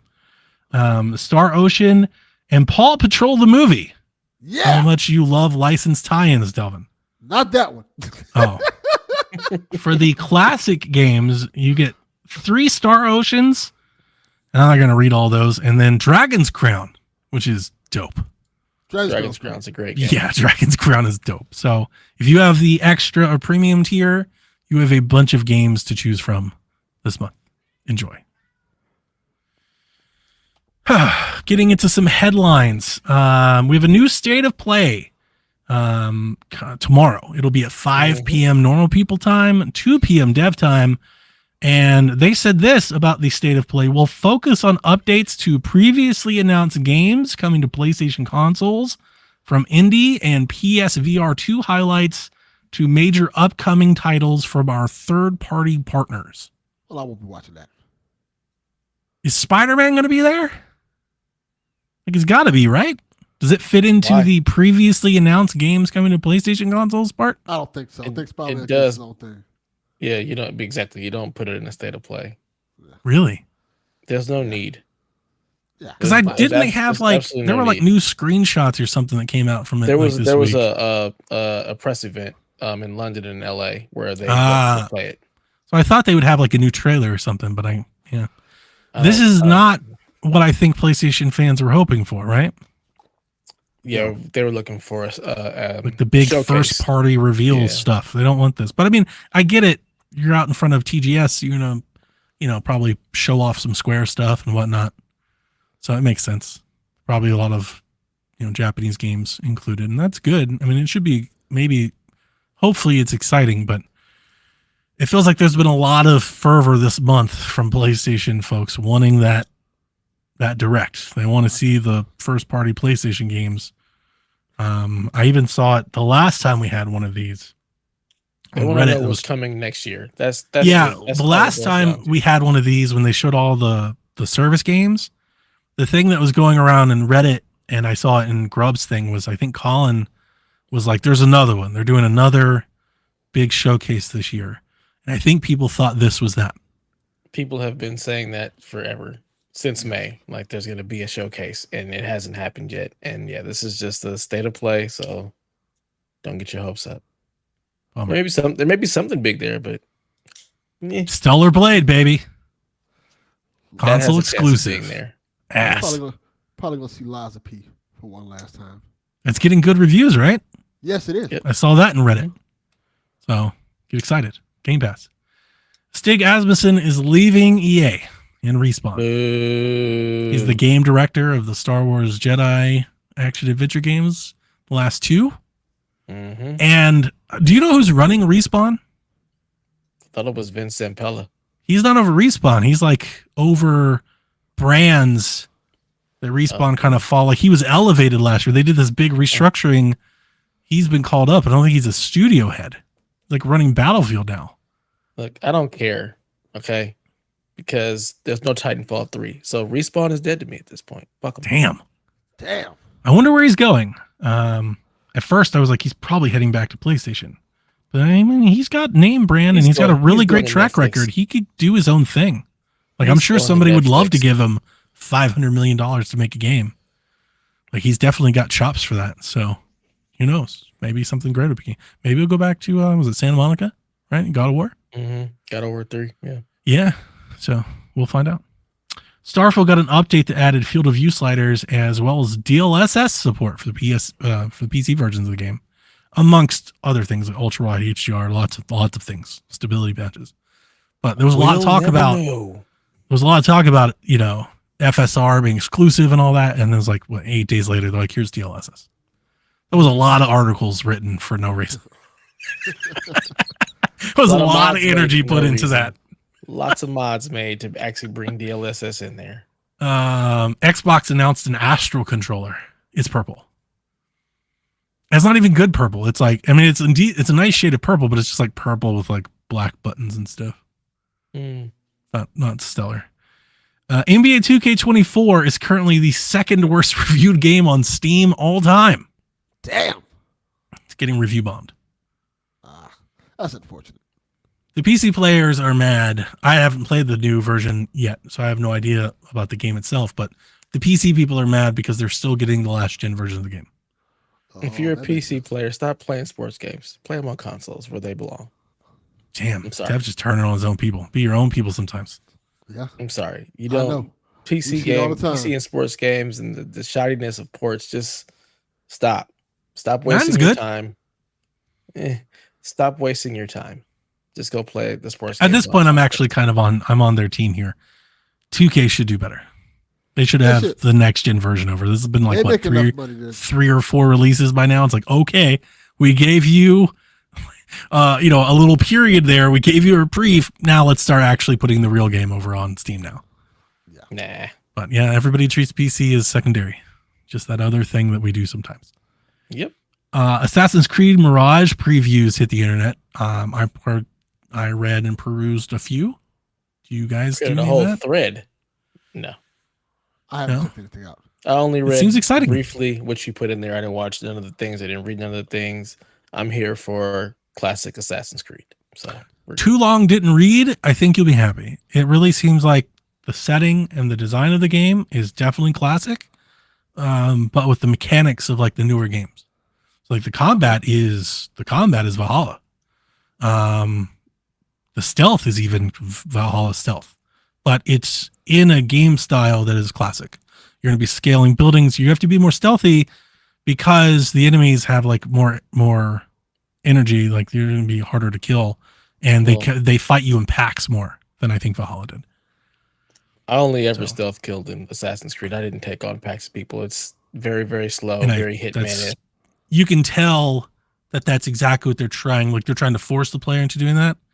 I think if you're good at combat, you can totally just Rochambeau some people. But like the game is clearly designed in a way that they want you to pick. They want you to thin the herd before you go in. Swords ablazing. As an assassin, yes. Yeah, I was excited that they have my biggest fear. Not really a fear because I didn't really think this was real, but in all of the talk about how linear and short this game was, I did have a slight concern that it would be very like mission cutscene like Uncharted, and I was happy to see that it's not. The thing that I took away from the previews is that you will go on investigation where you have to like eavesdrop or bribe or like hunt or find like keys or documents. So you have to do like little platforming things. How do I get in there? How do I go up there? There is some of that before you get your target and then assassinate them. So I like that I have a little bit of agency, and it's not just so much how do you kill this person to advance the story. And that made me happy. Well, that's good. I don't want none of that. I just want point me in the direction. Yeah, it's not that linear. It's not like Assassin's Creed 2 linear. But it's more linear than if you've played any of the RPGs. So, and I didn't see anything really about side activities, but I did hear one person that was playing it. He did say that they were rewarding, but I don't know what they are.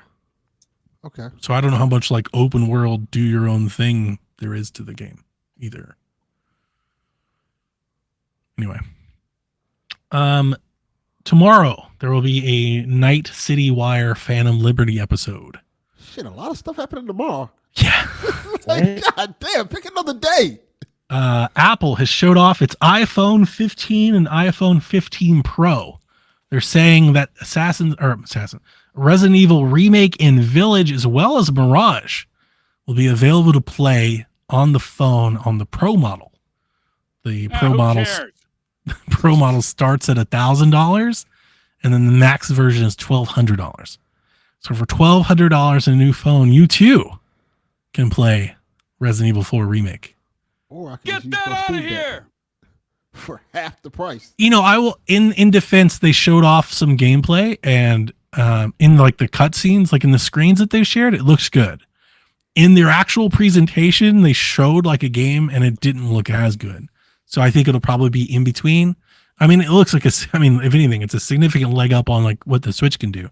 So for you folks out there with backbones, like this has got to be exciting news. I know Daniel, as he is here. Yeah. Daniel's very excited for this. He's so excited. But yeah, I don't think any of us care. Trash. Daniel, if I see you playing Death Stranding on that shit, he's going to do it and throw your fucking phone across the room. And I know where you stay at. So this is the thing that can't happen. Just let you know that. I pray that you do this and you film it so I can watch. Happy anniversary to Steam when it's turned 20 yesterday. So if you haven't launched Steam, they have an anniversary page where they walk you through like year by year of their history and like all these notable releases and everything. And then basically everything they've done is on sale, like super sale. So. I've launched Steam twice. I didn't see none of that. I didn't go to either. the store page. Yeah. Big banner at top store page. Been there all week. I saw the banner. I don't look at I mean, like you just got to click it. Like it's right there. You can't miss it. It's right there at top of everybody's store page. I launched Steam, go to big picture mode, and then go play the game. So I don't see none of that shit. There's a Nintendo Direct tomorrow morning. So Nintendo fans will be excited to see apparently F-Zero and all kinds of stuff, Donkey Kong. And Delvin and I and our co-host compadre, we will be recording tomorrow afternoon. So Shaq will be early this week. Shaq comes early and we'll be talking all about the Direct. So please be excited. In rumor control, apparently Embracer is looking to spin off Gearbox. They had $2 billion deal that fell through, and now they're $2 billion short of what they think they had to do. And I mean, it makes sense. It's simple math. They bought Embracer for, I believe, 1.3 billion, and it'll be interesting to see if, I mean, you got to remember they were the highest bidder at 1.3. That's how they bought them. So I would imagine they're going to take some sort of hit if they do in fact spin them off. There was talks that Gearbox could go independent. Obviously, they need a publisher. Maybe they would work with 2K Take-Two again. publish all their stuff? Yeah. I thought all their stuff was published by 2K. I don't think it was once they got acquired. I think the deal was for Embracer to publish them. So I don't know. I don't know what's going to happen with Gearbox. We wish them well. They close Volition, and then now they're like, "Yeah, we're going to sell the people that we gave the Volition people to." So, who knows? Damn. If I had to guess, and it literally just a guess, I would probably put my money on Tencent or some Saudi investment group. But again, if they wanted to buy them, they could have bought them, and they didn't. So we'll see. And then making the rounds today is apparently PlayStation might be readying Horizon Forbidden West, the complete edition for PC. This was rated in Singapore, and leakers have come out and said that a lot of people thought it was a re-release for PS5, and maybe it is, but leakers have come out and said that this actually will be for PC. It'll be a Steam and Epic. Should be announced, I guess, sometime soon. Yeah. Cool. Yeah. And that's the news. All right. Gold Coin presents Rude Days 93 over and under. This pains me to even say this shit. Go ahead The and say it. great Nintendo insider Delvin Cox got the Nintendo Goddamn Direct right. right for this week's Nailed it. score now 19-16. And due to some outrage last week, Donnie has the special John 32 1-point bonus. But shouldn't we be? So I was confused about this. I saw him post this. We've been tied for like ever, months. So shouldn't I have a point ahead of you? Yeah, you Sure. should have 17, I think. I should have John 17. Sure. Dev at this point cares not. He is conceded. I don't Well, we didn't care in the first place, but He didn't. I mean, if you're going to do it, let's do it. He I'm cared over it all. when he wanted to beat me. When he was in the lead, Yeah. Then he's like, I was Fuck never in the this. lead. We've got way I don't too many care anymore. semantics. Till Delvin with these started John whooping that 32 ass. points. These phantom points, this nonsense, this Delvin Cox insider shenanigans. yeah. I'm not here for the shenanigans. This is I should have tried to get the direct point. I knew that all the rumors were pointing to this week, but I just thought it was an easy opposite pick. It's a counter pick. He said this week, I was like, I'll take the rest of the month and pray. Look, if all three of us aren't here, Apparently- there can't be an over under thing. It's not right. We gotta all be here to pick, I want to hear All it. I'm still winning. which is also some Donnie nonsense. No, if you don't, no. Again, if you don't show up, then I should just get extra points for free. You should have the reward for being here. Mm-mm. Nah. You can't just be like, Not here oh, for if I'm that. not here, there's no points given. There's no points given. There's no incentive for Delvin to show up the rest of the year. He just wins. He just quits. He's just on Shaq. I'll show up at the end of the No, year. it's like the NBA. You only get a couple that you can actually miss. All right. No, You can't like the just- you NBA, can't we have quit a the rest of the player year. participation policy, right? And you were fined for. You should lose points if you miss shows. Absolutely not. Absolutely. You don't, not only do you not get a chance to make a pick, Cool. but every over under you're not present for, you are docked a point. Damn. I quit. Donnie prayed and still is losing. I'm- he asked his Lord to save You are him. a formidable foe, His Mr. Lord- Delvin. His Lord said, no, take this L.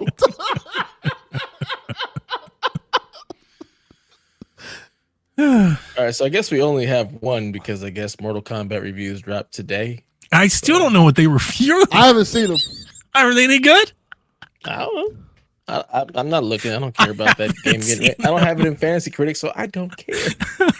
None of us have seen the score, so you Yeah, want to do somebody it? like I think it was him. He was like, "Oh, it already came out." Rude Days was like, "You can't pick this one," and I was like, "I still haven't seen it. Have you seen it?"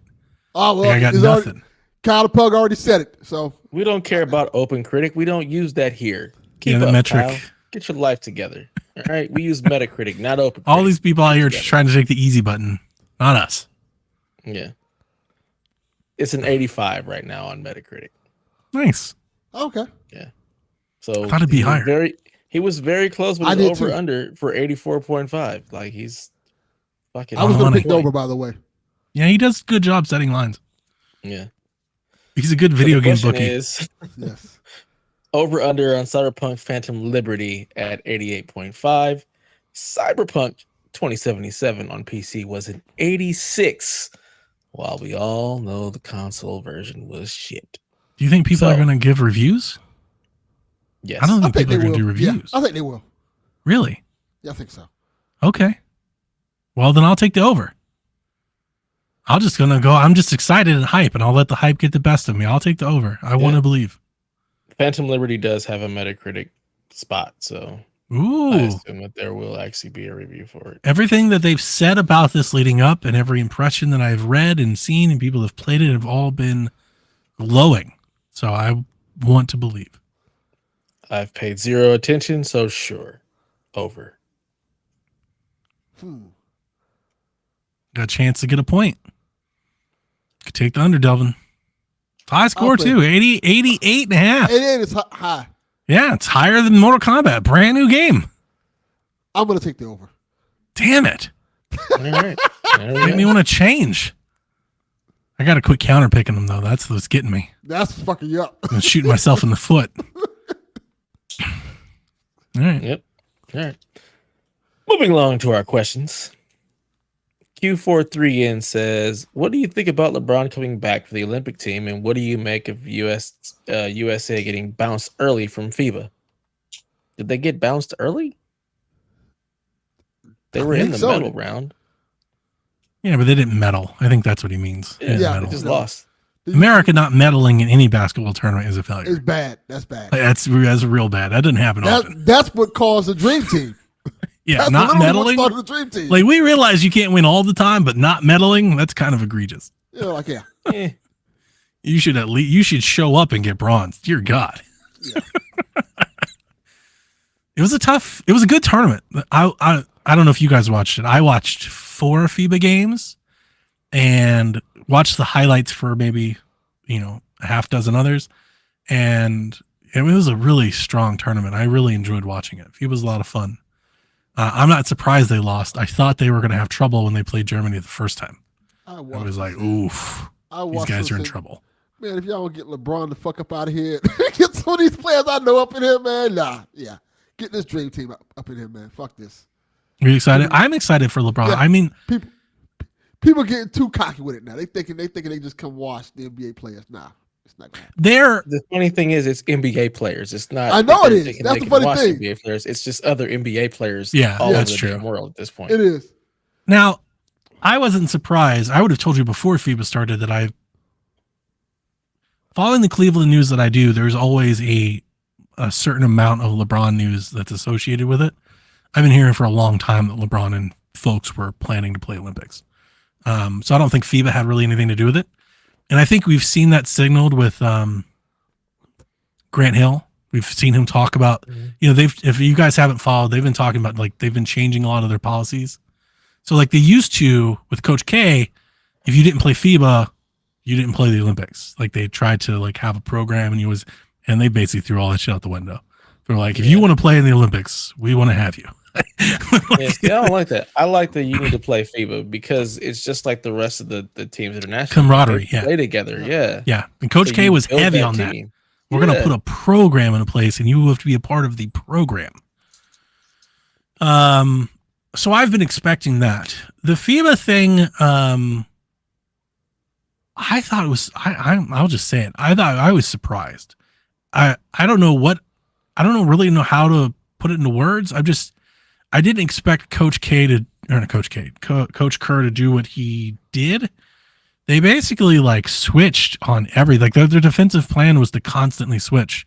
So you had a ton of your teams just pulling JJJ out of the paint and they're running pick and rolls with big dudes on little dudes. And it was just like kind of fundamental basketball.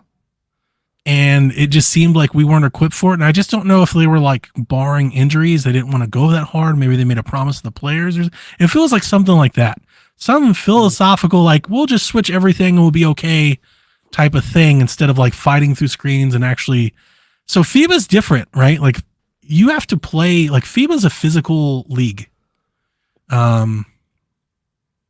don't know if am I explaining like the things that everybody already knows. I don't know.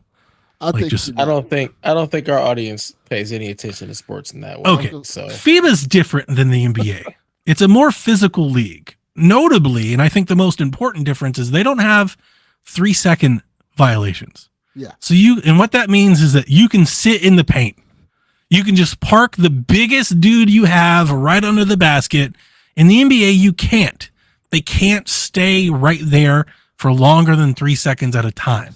So they have to be constantly moving. So in the NBA, the game is more agile. It rewards speed. It's more about angles and creating space. In FIBA, what you'll see is a game of strength.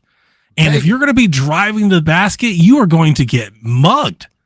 And the teams that are kind of bigger, stronger, tougher, typically do well. They also have like different rules like goaltending. Like the ball is live the moment it hits the board. And you can tap it in, you can tap it out, like it's a free-for-all.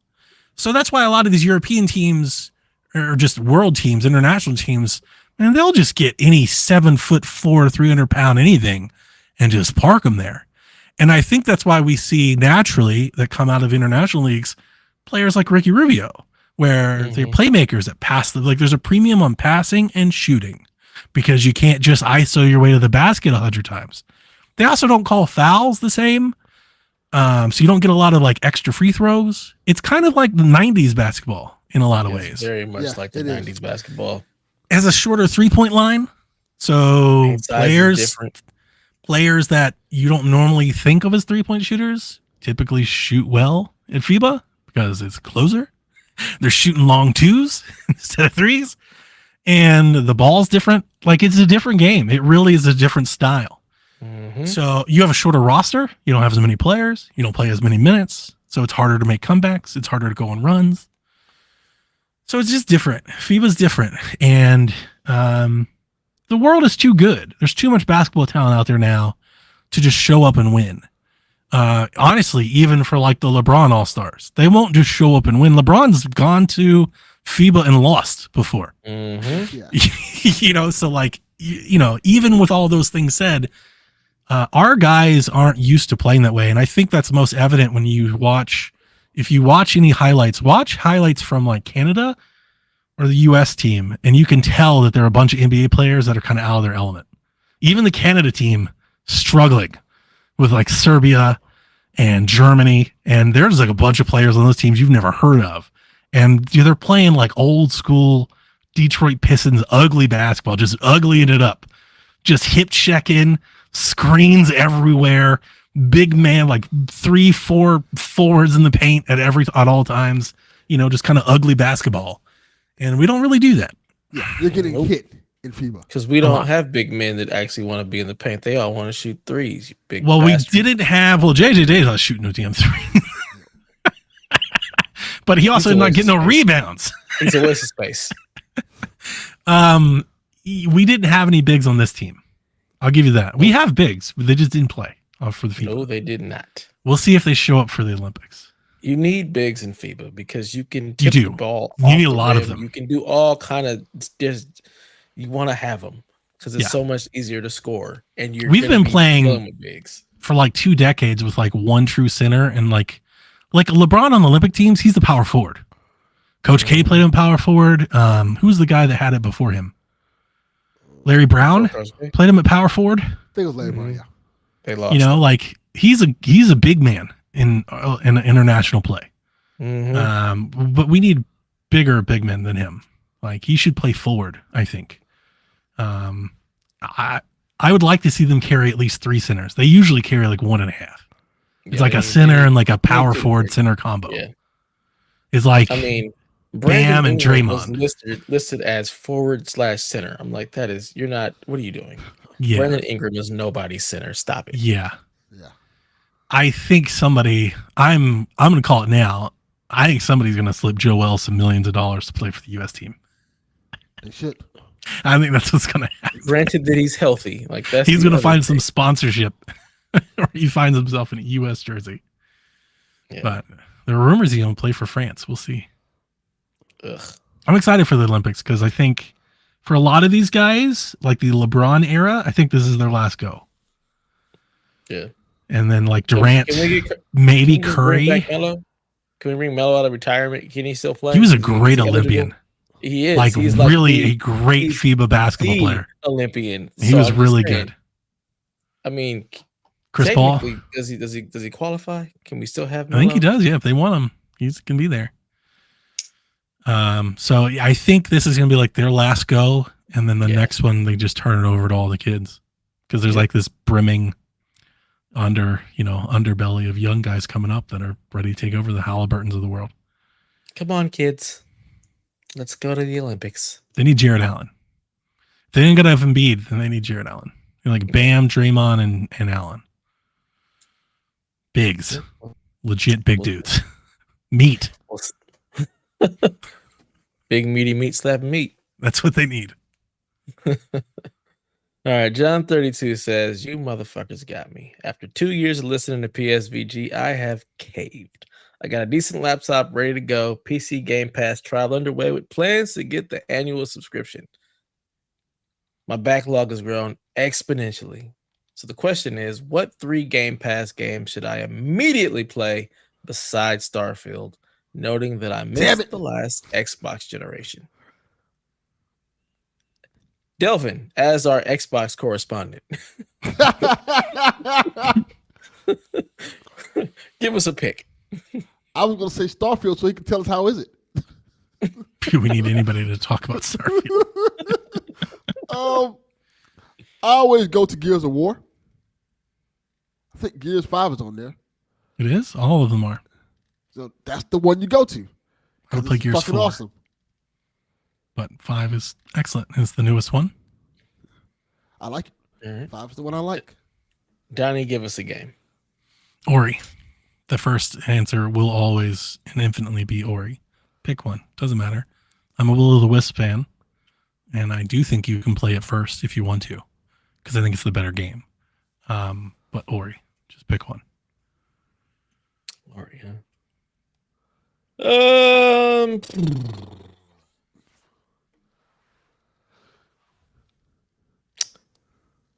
Hellblade. Yeah. Play Hellblade. There you go. Good one. There's your 3 games. Hellblade, Ori, and Gears of War. I'd also add Can't Doom go wrong Eternal with those. and Forza Horizon 3. I don't care about those games. Nah. Or 4. 4 is pretty excellent too. There you go. You've got 3 games to choose from, and there's lots of stuff on there. And please just play Starfield so somebody can tell us how it is. Yes. Yeah. Get past the space part. That's what I got. Yeah. I got the ship, and that was about it. It's like, all right, we're done here.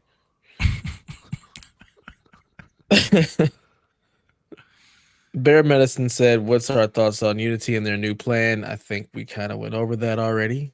Yeah, it sucks. Yeah. Barrett 33 says, "Question for the show inspired by the recent Starfield review controversy. What is a game from last gen that you feel was underappreciated, either critically among gamers, either critically or amongst gamers?" And he says his would be Death Stranding. I don't think Death Stranding is underrated. Didn't it get like rave reviews? He said last generation? Yeah, last gen. He said I thought so. Didn't everybody love Death Stranding? I don't think so. I think it got like critical acclaim, but I think it was underappreciated because there wasn't a whole lot of combat and it takes so long to get into it. Yeah, I didn't like it at all. Death Stranding is an 82 on Metacritic. It's pretty good. Right. Again, it was pretty critical. People who played it really liked it, but I think it just felt underappreciated. Is what he's saying. So he's asking us to name a game that he think was underappreciated. The same way apparently Mortal Kombat is being underappreciated right now. I went the opposite way. I literally picked games that I think are underrated, like that were rated less than I think they are. So my games may not fit, but I have games. I prepared a list. It was from last gen. I'm going to say Days Gone. That's on my list. Yeah. Days Gone. I think Days Gone's pretty good. Better than most. Really good. Yeah, I think it's pretty good. And I think people gave it a really bad rap when it came out, and I think it's underdeserved. It's a really good game. I agree. Mm.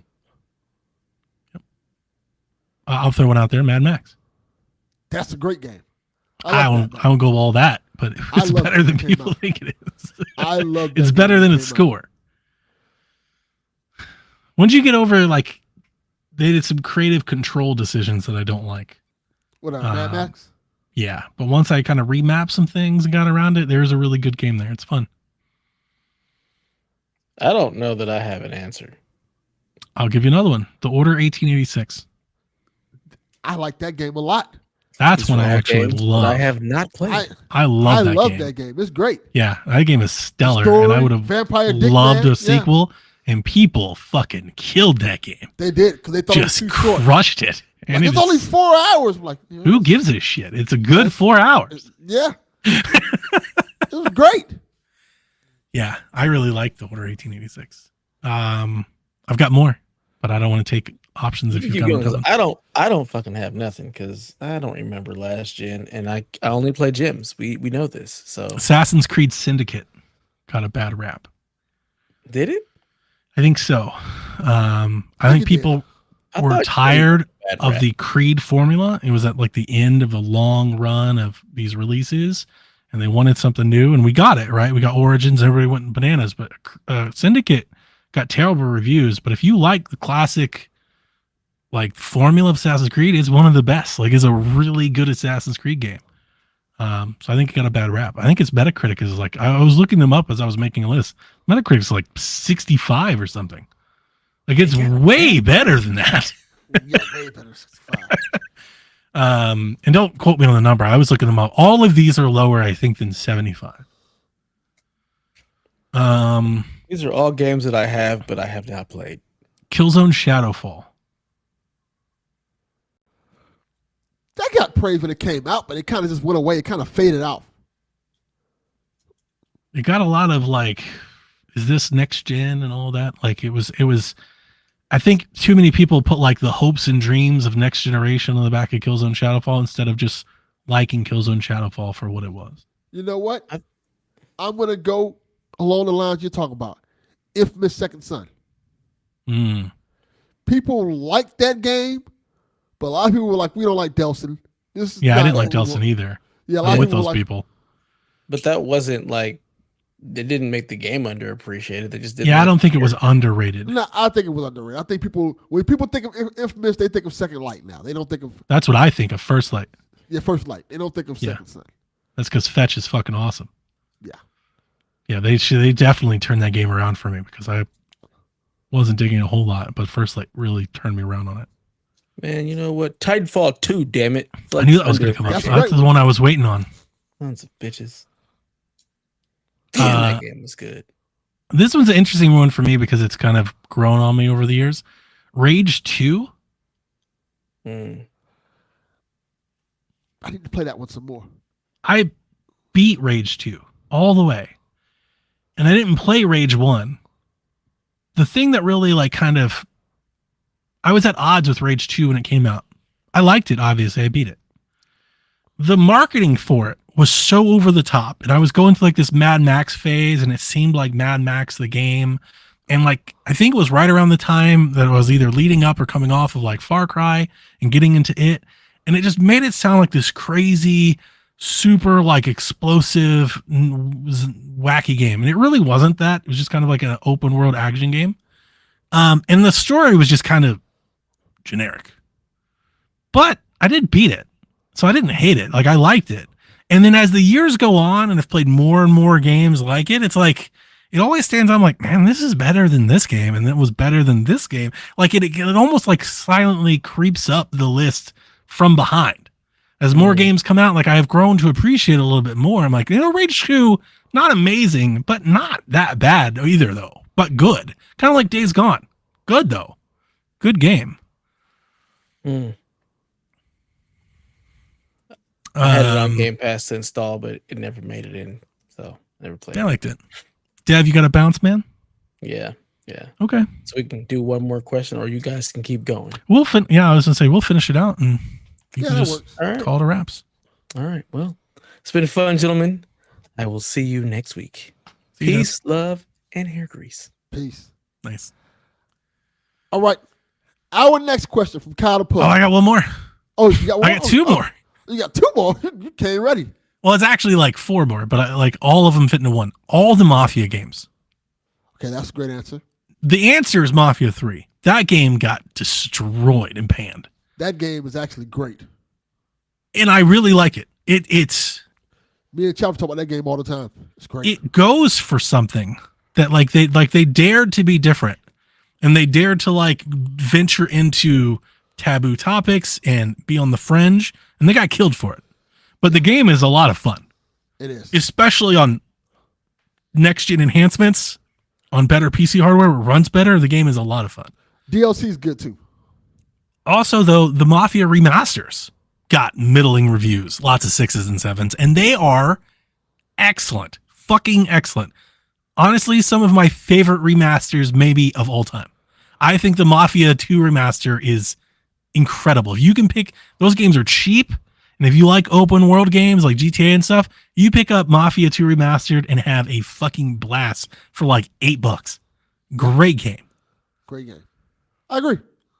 The last one that I wrote down was The Takeover. Did you ever play that? The Takeover. That sounds very familiar. The Takeover is like a Streets of Rage game that came out, like it was announced right before Streets of Rage 4 was announced. Oh, that's And then when good. Streets of Rage 4 came out, everybody forgot about it. And it's not great, but it is good. And it has a unique art style, it has a great soundtrack. I got it for cheap on Switch years ago.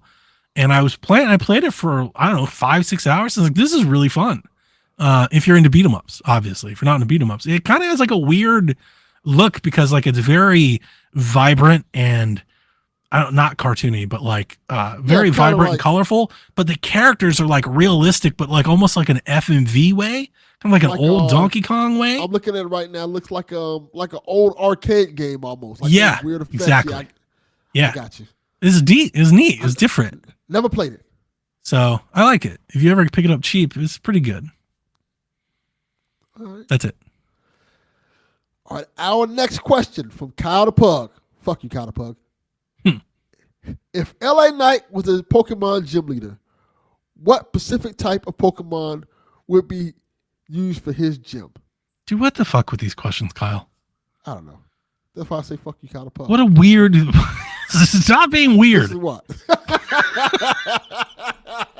the hell are we supposed to do with this? What kind of Pokemon does LA Knight have? How would we possibly know this? Yeah. I don't know. I'm going to say Squirtle. Why? Squirtle's cool as fuck. Like the gang Squirtle with the shades. Because of the shades? Yeah. Squirtle's cool. He's in Okay, gang. the shades are good. I was going to say like Machamp or something, just because he's like most wrestler-like. Yeah, he's got a Machop, a Machoke, and a Machamp, and they put on wrestling tournaments. I like him. There you go. There you go, Kyle the Pug. Thank you for ruining our lives. Yeah. What a way to bring down the question segment, Kyle. We were on a roll. Just fucking it up for everybody. Now we got to build the momentum again. Save us, TPR. I don't think he is. All right. TPR says, with the NBA's new policy that stars can't sit certain games, who are you most looking forward to being forced to play? I can't wait Brick Simmons to have to be on the floor. Carmen's a bitch, ain't it? All of them. This is gonna be. I don't think Ben Simmons is gonna play. Like I don't think they're gonna give a shit about this rule. I know. They're gonna just lie. He's just injured. See, here's the thing: you can't be rested, but you can just be injured. He's just gonna be injured, so it doesn't count. It doesn't matter. But I remember the days of the Big Three Heat era, where you go to Heat games and just be Chris Bosh. Yeah, I remember that. Like I'm paying all this money to see goddamn Chris Bosh. Yeah, they were big on that. The Spurs got all this started. They were big on this too. I They'd always sit guys in like Indiana and Milwaukee. Anytime they were trapped in Minnesota, they just fucking Parker Ginobili's like in suits. Yes. Or my favorite thing they used to do was you go to the game and LeBron would play like half of the first quarter and you would never see him again. Yeah, he just leaves. Just leave. It's got to get to the club, man. They got champagne. Got a bottle of ice. And then people, I remember this because people complain like, "Oh, the Miami Heat fans ain't loyal because they just leave the game because no one is fucking there." Yeah, Daniel, that's what I think is going to happen. Now, here's the thing about this, just to get all inside basketball. Apparently, the NBA has enacted automatic investigations to players' injuries in the event like certain conditions are met. So if you just happen to be injured, like on a back-to-back or like a coastal flight or something, they're going to look into it apparently. What that means, I don't know, and I'm not expecting a whole lot, but apparently they're going to investigate it. And if they can't like find proof that you're injured, like they'll fine you. And the fines, have you seen the fines? The fines are heavy. Interesting. Your first fine is 150 grand. Your second fine is 250 grand. Oh. Your third fine is $1 million. That is insane. That's a lot. So there's going to be a lot of fake injuries. There's going to be a lot of rolled ankles, a lot of cramps. He's cramping. He can't play. He's got cramps. Which makes me feel like now like it was okay when we were lying to the fans. But now that we're being honest with the fans, we can't have that. Right? I think that's more or less how I take the news. That is exactly what it is. It's just like, just lie to them. We lie. liked it better when we lied and nobody called us out on it. Now that we're being called out on it, we can't have this. We got to go back to lying. Yeah, that's basically what this is. This is a rule to enforce lying. Yes. So, prepared to be lied to. Yeah, pretty much. All right. Next question from Buck. That's a good name. It is a good name. What would be your ideal setting for the next Far Cry game? That's a great question. We've had this question a handful of times. People know we like Far Cry. I have a few at the ready. Which ones you going to go for? Okay. One of them has already kind of happened, but I just didn't like it as much. Vietnam comes to mind almost instantly. Okay. They had the Vietnam DLC in Far Cry 5.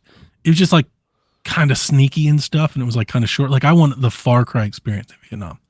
I think like the whole, behind enemy lines, like stranded, like war, soldier type of thing, placates right into Far Cry's hand. I was thinking of something like that. My other one is post-apocalyptic. You think Fallout, you think Rage, you think Mad Max, and you do it in Far Cry, and fuck yeah. All of that. That sounds awesome. I've said this other one before, Turok. Do it dinosaurs.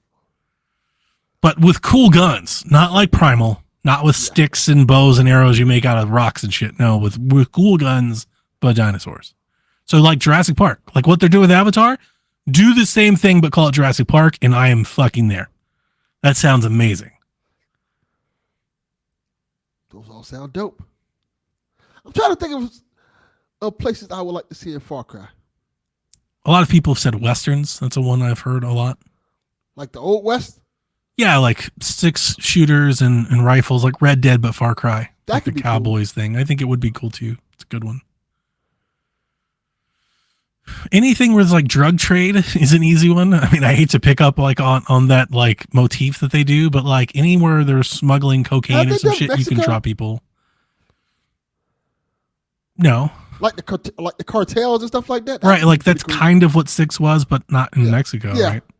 Yeah. But you could do like Scarface, the Far Cry game, like for sure. That's easy. That works. There's so much stuff you can do with Far Cry. You could do like London espionage or like Irish IRA type things. And as sad as it is to say, but like Far Cry really appeals to like terrorism, like homegrown terrorism. Like anything where that is happening, you are good to go with a Far Cry game. Like ready, approved. Stamp that shit. I have a couple of places I want to say, but I'm like, I don't think I should be saying those places. Right? Like you almost feel you're like, oh, I don't know. Yeah. The places that are in my head, people can figure this out. The places that are in my head, I'm like, I probably shouldn't be saying these places. I get it. Because I'm going to get us in trouble. So that's the thing that I like about Far Cry is they let you like live out those like power fantasies. And usually it's for good. I mean, always it's for good. Yeah. Like that's what I love about Far Cry 5. I was like, yeah, let me blow these motherfuckers up. Exactly. Like 50 hours of this made me feel better about life at the time. I would just say this. Think of any place that has a dictator now. And Yeah. you'll probably get where I'm going with this. Like, yeah, those are the places I want to see Far Cry. Yep, definitely could do that. Yeah, and they'll get killed for it every time they do it. Yeah, every time. I want to say this because it is always, we can never talk about Far Cry and I never get on the soapbox. The video game, like journalism, like media folks that are always like super fight the machine and injustice and liberal and all that, they hate it whenever Far Cry touches anything half political. And I don't know why. And it's so at odds with itself. Is it because they all so often want to like fight the political power? They so badly want to like, strike out and be, and I think that's what they think they're doing with the Far Cry criticism. And it just, it lands super flat for me. It does. I don't think I ever like looked at like outlets or game reviews or anything the same way after Far Cry 5. Like, it really changed like my opinion on like the whole thing. 5. I love the whole story and the concept of 5. I wouldn't say underrated, but it's underrated. You think so? Yes, it is. Because I think even for all the shit that it still got good reviews. Like, I think most people probably think it's like an 8 or whatever. But for me, Far Cry 5 is one of my favorite games of last generation, period. I agree. Like, if I had made a list of my top games from last generation, it's probably in the top 5. I love Far Cry 5. Yeah, same. I loved it. So good. The story just drags you in. It's just so, it touches, I think that's probably touches so close to home. Mm-hmm. I think that probably bothers people. Oh, it definitely did. They didn't like that. Didn't like anything announcing any sort of, and that's the thing with everything that's been going on since. It's like, I want another one. Like, roll that shit back. Exactly. You know the best place to set a Far Cry game? Fucking America. Yes. The United States of fucking America. Absolutely. Have you seen the shit that's going on out there? I agree. And see, that's the kind of thing I dig about it. That, hey, it's set in a place that I know and people that I kind of hate and I kind of can relate to. Like, you know what? This is perfect. Give me this. Well, to be clear, Montana is not like that. I know it's not like that. Okay, I know, but you're like, people I know. It's like, wait a minute. Let's not just slap all the great people of Montana across the face. Well, we can, but we know what we're talking about. We know the type of people we were talking about. The type of people we're talking about. Right. There are a lot of them in Florida. Yeah. That's why I said that. A lot of them are here. Far Cry 7, a Florida adventure. That is a great idea. Florida Man. Dude, if there's not a better Florida Man video game in the world than Far Cry, it is Florida Man the game. Do it in the Everglades. Yep. That's a great idea, actually. I dig it. Far Cry, Florida. Yep. I could see it now. Just like crazy, like Christian nationalists and like religious zealots and like political warfare. And then but then you throw in like the super weird shit. So you have like Chinese air balloons and like aliens abducting people and shit. Like all the things in the zeitgeist. And then your crew you have helping you. You have people like throwing away books and shit. Yeah. And it's like you and like a teacher and like a good community, like a school bus driver. We're taking back our neighborhood. That would be so cool. I think it's a great idea. Far Cry Miami. I like it. would love an 80s Far Cry. That'd be cool. Like a Vice City Far Cry sounds awesome. It does. Yeah. They just I love the Far Cry loop. The games they're really fun to play. And I think that's what maybe, because I never really played the games until Kevin got me into them more than anything else. He got me into the series. And I think it was because of that. He was just like, the way you play video games, the way you like to play video games, he's like, you've got to play this. He's like, this is right down your alley. Yeah. And I don't think I've ever been given a better recommendation. I agree. That's a great recommendation. And I didn't like Far Cry 4 as much. I liked 4, but I like 5 way better. Yeah. And even like, I try not to pull like a great, like a big judgment on 3. Because I like 3. People love 3. Like 3 is like their favorite. Because that's the first one they really start doing what right. we like. Having not played it at the time, I try not to be too judgmental over it. But what I always say is I find it harder going back to like pre-5 Far Cries because the crafting and everything is so much more involved. You got to hit like the start screen. You got to go through all the menus. You're Like the game is so much more streamlined and easier to play from 5 forward. 5 and 6 is so much easier to like keep playing, keep your momentum of the game. You can do so many things while you're running, while you're driving. Like it's not broken up as much, if that makes sense. I'm glad you brought that up because I don't know why I never said this on the podcast. My son tried to go back and replay all the Far Cry games. He never played any of them. And he started with 1. I'm like, stop. Don't play 1. They're way Don't more play like 2. they all are, but the pre-5 games are way more survival in nature. They feel more like a survival game, almost like a crafting game. You know, like, and I know this is a crazy thing to say because they're not like the same mechanically, but like Far Cry 3 plays way more like Valheim than like Far Cry 5. Like they're very different. I told him he should start at 3. Just mechanically, I'm talking about. Because 1 and 2, while they're okay, I don't think they hold up. And he started with 1. He's like, I don't like this. Like, yeah, you should have started with 3. Yeah, 3, at least 3 is the remaster. Yeah, go to 3, then 4, then 5. Now, for that saying, I was really digging 3 for about 5 hours, and then it lost my save. Oh, and I never went back. I was like, well, that was it. That was my experience. I'm not replaying this. And then I've tried 4 a handful of times, Delvin, and I've never really liked it. I like 4. Peggy Min's great. Again, I think it's I think the thing that I've always pulled, I think it's the mechanics.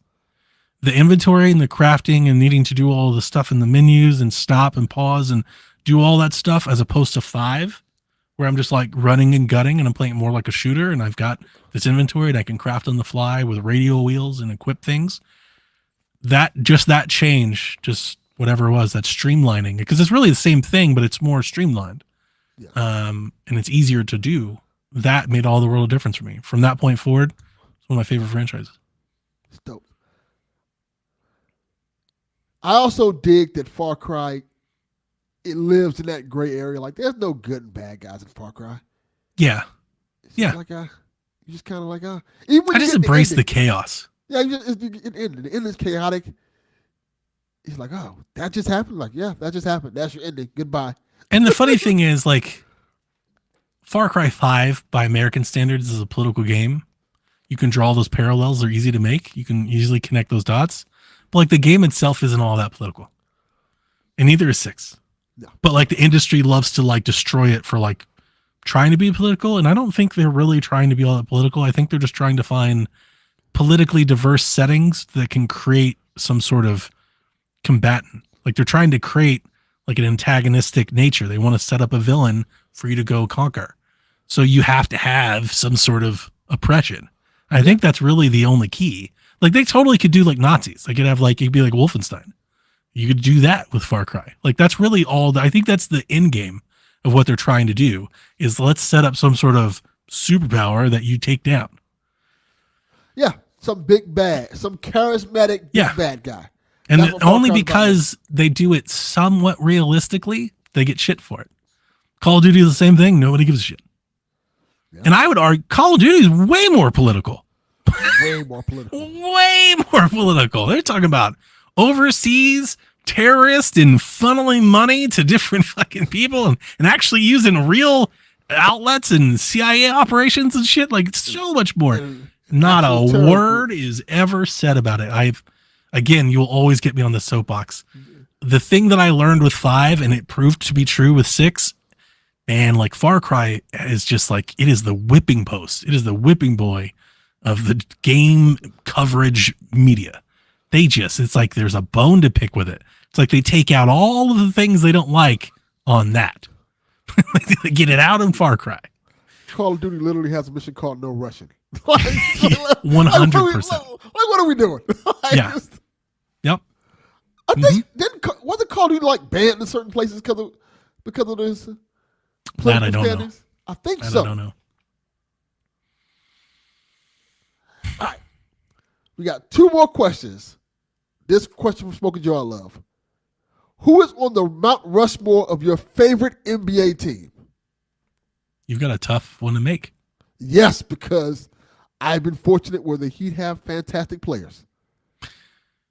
I got to ask you this now, because I think this always comes up when you're talking about Mount Rushmore. There's usually a thing that I always hear that I'll tell you now, I'm not going to put you on the spot. I don't agree with, but Okay. I feel like most people do. Can a player be on your Mount Rushmore if they're also on somebody else's Mount Rushmore? I would say yes. I would too, but a lot of people don't because they like Mount Rushmore is the best of the best. We're talking the GOATs. Like it can't be yours if they're on somebody like another team's also. Well, let me ask you this: do you consider Mount Rushmore's as the GOATs? Because I don't think the Mount Rushmore of the United States is like the GOAT presidents.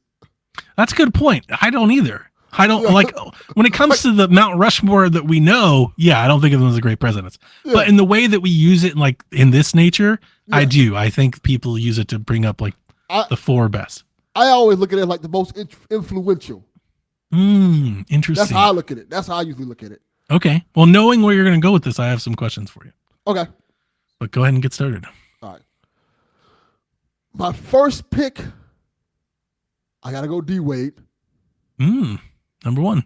I think he is one. He's the reason the Heat got their first ring. He's Captain Heat. I'm with you on this one, 100%. He's Captain someone you Heat. think of. Yep. And now this is where it gets hard. I know where this is coming. It may not be going where you think it's going. Uh-oh. I'm torn between Alonzo Mourning and Shaq. Oh. See, that's where I think you were going, Shaq. And my question to you is this Shaq a Heat? Yes. I think Shaq is a Laker. He is a Laker too. No. I'm just in overall. And he goes down in history. He played for many teams, but in my mind, Shaquille O'Neal is quintessentially a Laker. He's quintessentially a Laker, but I think he's entwined to the Heat's history because of everything that went on with him and with him being instrumental in that championship run, the first championship. And that's why I asked you the Mount Rushmore, because is Shaq on the Mount Rushmore of Lakers? That's a whole harder question because he may not be on their Mount Rushmore. I want to say yeah, but truthfully speaking, I'm saying yeah. I'm not that big of a Laker fan. I don't know. I wouldn't put LeBron on it. I don't think he is, dude. I opened up. Look, Magic Johnson's a guarantee. Magic, Kobe, Kareem, and Jerry West. You know what? I'm trying to think. Yeah, I have to put Jerry West over Shaq. Yeah. Yeah, you do. Yeah. So now I'll allow it. I think you're free. Yeah, I think, yeah. And Shaq's on the Heat because he doesn't, it's a shame that Dev's not here to argue with this. And I would love to know what he thinks. Yeah, he's the actual Laker fan. And it's crazy because Shaq's, arguably speaking, the most dominated player in NBA history. And at that time was while he was a Laker. Yes. But yeah, I don't think Laker, I don't know. I can't speak for them, but I don't know if Laker fans I will say way. this. I think modern Laker fans would put Shaq over Jerry West. I think modern fans would just because they don't know who Jerry West was. That's my point. But the people that know who Jerry West was, I don't know if they would agree with that. Yeah. I think they don't know or give a fuck who Jerry West was. They know Shaq and Kobe. Yeah. That's the thing. So yeah, but they got it. Kareem is no. See, I would go Kareem first. Maybe Kobe first. Yeah. But I don't know. Kareem was the all-time leader. I mean, Kareem is that guy. He's Captain Laker. He is. But Kobe's Kobe. Kobe's Kobe. I mean, the fact that Kobe's in the argument is a testament on its own. Yeah. I would still, I know people today, and I think his death, and I would probably go with Kareem first. Kareem, Kobe, Magic. I would go Jerry West. Yeah. I'm going to play it safe with you. I think this is going to be hard to say. I feel like I have to put LeBron because what the big three meant to South Florida in general. Because I don't think if LeBron didn't come, Miami Heat wouldn't get looked at the way they get looked at now. Oh, I don't agree with that at all. I mean, this is your Mount Rushmore. I'm not going to argue too much on you. But like I said with Shaq, when I think of Shaq, play for a lot of teams. He's quintessential Laker. LeBron is a quintessential Cavalier. I agree. I He agree with didn't that play too. with Miami that long.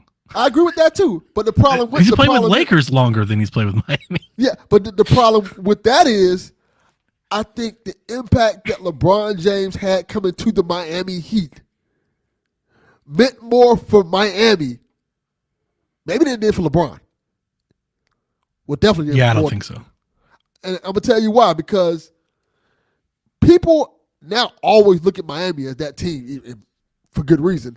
They looked at them, that team. There's a reason that they got them. They looked at them as that team before that he came there. Not really. No, that's They not looked true. not necessarily. They looked at them. The Heat did not start getting. People didn't look at the Miami Heat as a winning team until they started winning. Like after that Wade, because remember, the Heat got LeBron right after that championship. After that first Wade championship. But you're talking about the team. You're literally talking about the team that got Shaq.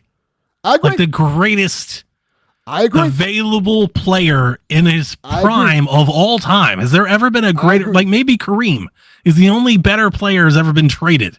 I agree. They traded for an MVP player. I agree. He was the MVP. But at the same time, people didn't look at the Heat like that until LeBron came in. I mean, when LeBron came in, it became a whole different conversation. Well, that's just because they weren't very good, and that's okay. I guess the point I'm trying to make is just because they weren't very good the 2 years before he got there doesn't mean that people didn't think the Heat. People have always revered. This is the same organization. It's still Pat Riley. They still had D Wade. Even before Shaq got there, before LeBron got there, they had Jermaine O'Neal and Beasley. It wasn't like they were just they weren't the Cavs. They were always looked. They were good, but they weren't. They were looked always as a team. good. They were always looked at like the bridesmaids. Never Of the course, They were, LeBron and Bosh. I mean, of course, that elevated the franchise for sure. I would even go as far as people. It elevated any franchise. I would go as far as say people look more like the Knicks. But think about it. Think about it this way: they left, and people still think so highly of them, and you can't say that for other teams where stars have left. I agree, but I think that's partially because of LeBron's impact. I think people look at Miami as a place to come to because of all the things you can do in Miami. Because of Pat Riley, because of Spoelstra, because of the winning attitude, the winning culture. People look at, and I think LeBron played a big part in that. Well, I mean, I think that team for sure. The big three in general. Yeah, they fell in line with that, but I think that existed before them. I think that existed after them. Not as There's much, a reason why Dame is going there. Miami has always been an attractive market like the Lakers for star players because people like Miami, people like money, people don't like paying taxes. There's a lot of advantages inherent to Miami that have nothing to do with LeBron James. Yeah, but I think he brought that to light. I think a lot of people didn't realize Miami was that much of a team that you can go to and win championships until LeBron got here. All right. I'll allow it. If Wade never really got hurt those couple years before the Big Three formed, it'd have been a different story. I don't know if that ever happens because that team was good enough to win if Wade is good. And I think that's the point. I think it'd be if Wade is healthy and you've got Beasley and you've got Jermaine O'Neal and it was who were the other guys on those teams before they got there? He got there in 2009? Yeah, around that. 2007. Obviously, Haslam was there. He's been there for 40 years. Let's see here. So you had Alonzo and Shaq and Smush and Wade and Jason Williams and Luke Jackson and Haslam and Anthony Hardaway and Ricky Davis in 2007. Yeah. And then in 2008, you had Joel Anthony, Beasley, Chalmers. See, even that. The fact that you went from Shaq and Zoe and these veterans and everything, and then you immediately go into and Wade and Beasley, it's the next year you have a whole different team, but it's still a good team. Sean Marion, Jermaine O'Neal, Dwayne Wade, Sean Livingston, James Jones, Haslam, Chalmers, Beasley, Joel Anthony. That's a good team. It's a good team, but like I said, that was your low level. Yeah, your low point. They were always looked at like the bridesmaids, never the brides, which is crazy. But yeah, dude, your low level, your low point, they finished third in the NBA in the East, Yeah. and they went 42-39. Yeah. You don't know anything. I watched my Cavs lose like 32 straight games. Fuck you, Delvin. Okay. Yes. Fuck you and your place of basketball privilege. Listen to you, you're like, yeah, they were pretty bad there for a moment before LeBron came. I'm like, fuck off. Making the playoffs ass. Get out of here. You know nothing of pain. You know nothing of struggle. You don't understand any of this. Oh man. So I'm sorry, we got way off point. got three So of we got LeBron, Wade, and Shaq. Shaq. Okay. I'm about to go Alonzo Mourning. Yeah. Alonzo Mourning, especially considering everything he's done for the community in Miami. Yeah, gotta be so. Not Tim Hardaway. He was my number 5. Like he comes to mind when I think of him. I think of him. I think of Bosch. I do too. Both of those two. Yeah. Bosch was a more. No Butler. No, I wouldn't put Butler. Wow. Been to 2 NBA Finals, 2 Eastern Conference championships. I don't. Who Like are you with gonna a put him bunch over? of people that nobody will remember. I think it's possible he could end up there, but I wouldn't put him yet. Bosch was such a selfless player. He was. I think that he's like definitely, he may not be on the Rushmore, but I think he's definitely like the people's choice. Yes. Like he's the people's champ. Bosch is one of those players who got a lot of flack when he was here, Oh yeah. and then when he was gone, people were like, shit, Bosch is really good. He was Like really good. people miss Bosch. They're like, He's yeah. really good. Okay. So Zoe, Shaq, Wade, and LeBron's good 4. Yeah. My 4 isn't as, I don't have as many good players to choose from. I think you do. You got. Um, I can think of 3. I have 3 that come to mind instantly. I'm a little iffy on the 4th, but I'll just run down. I want to the hear list. your 3. I want to see if it's the same 3 I got. My 3 is easy. LeBron James. He Correct. is the quintessential Cavalier. He's the captain have cap. that one. He's the all-time leader in most every category for the team. Won the championship, all the things. My second choice is Mark Price.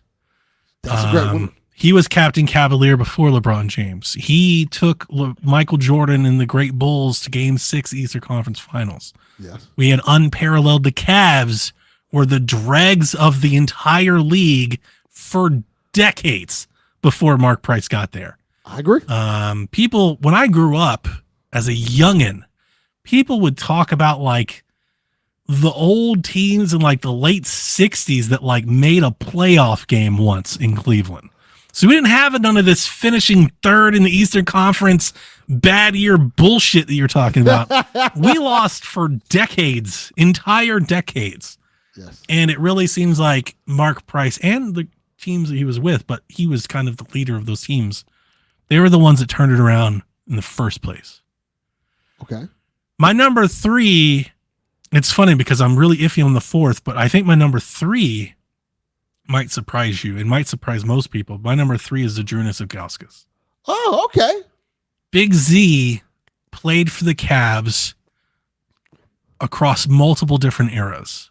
All through the LeBron era, before LeBron. He had a very big role after LeBron left that he doesn't get appreciation for. And not only his longevity, he was never an all-star. He might have made an all-star game. He was never really an all-star player.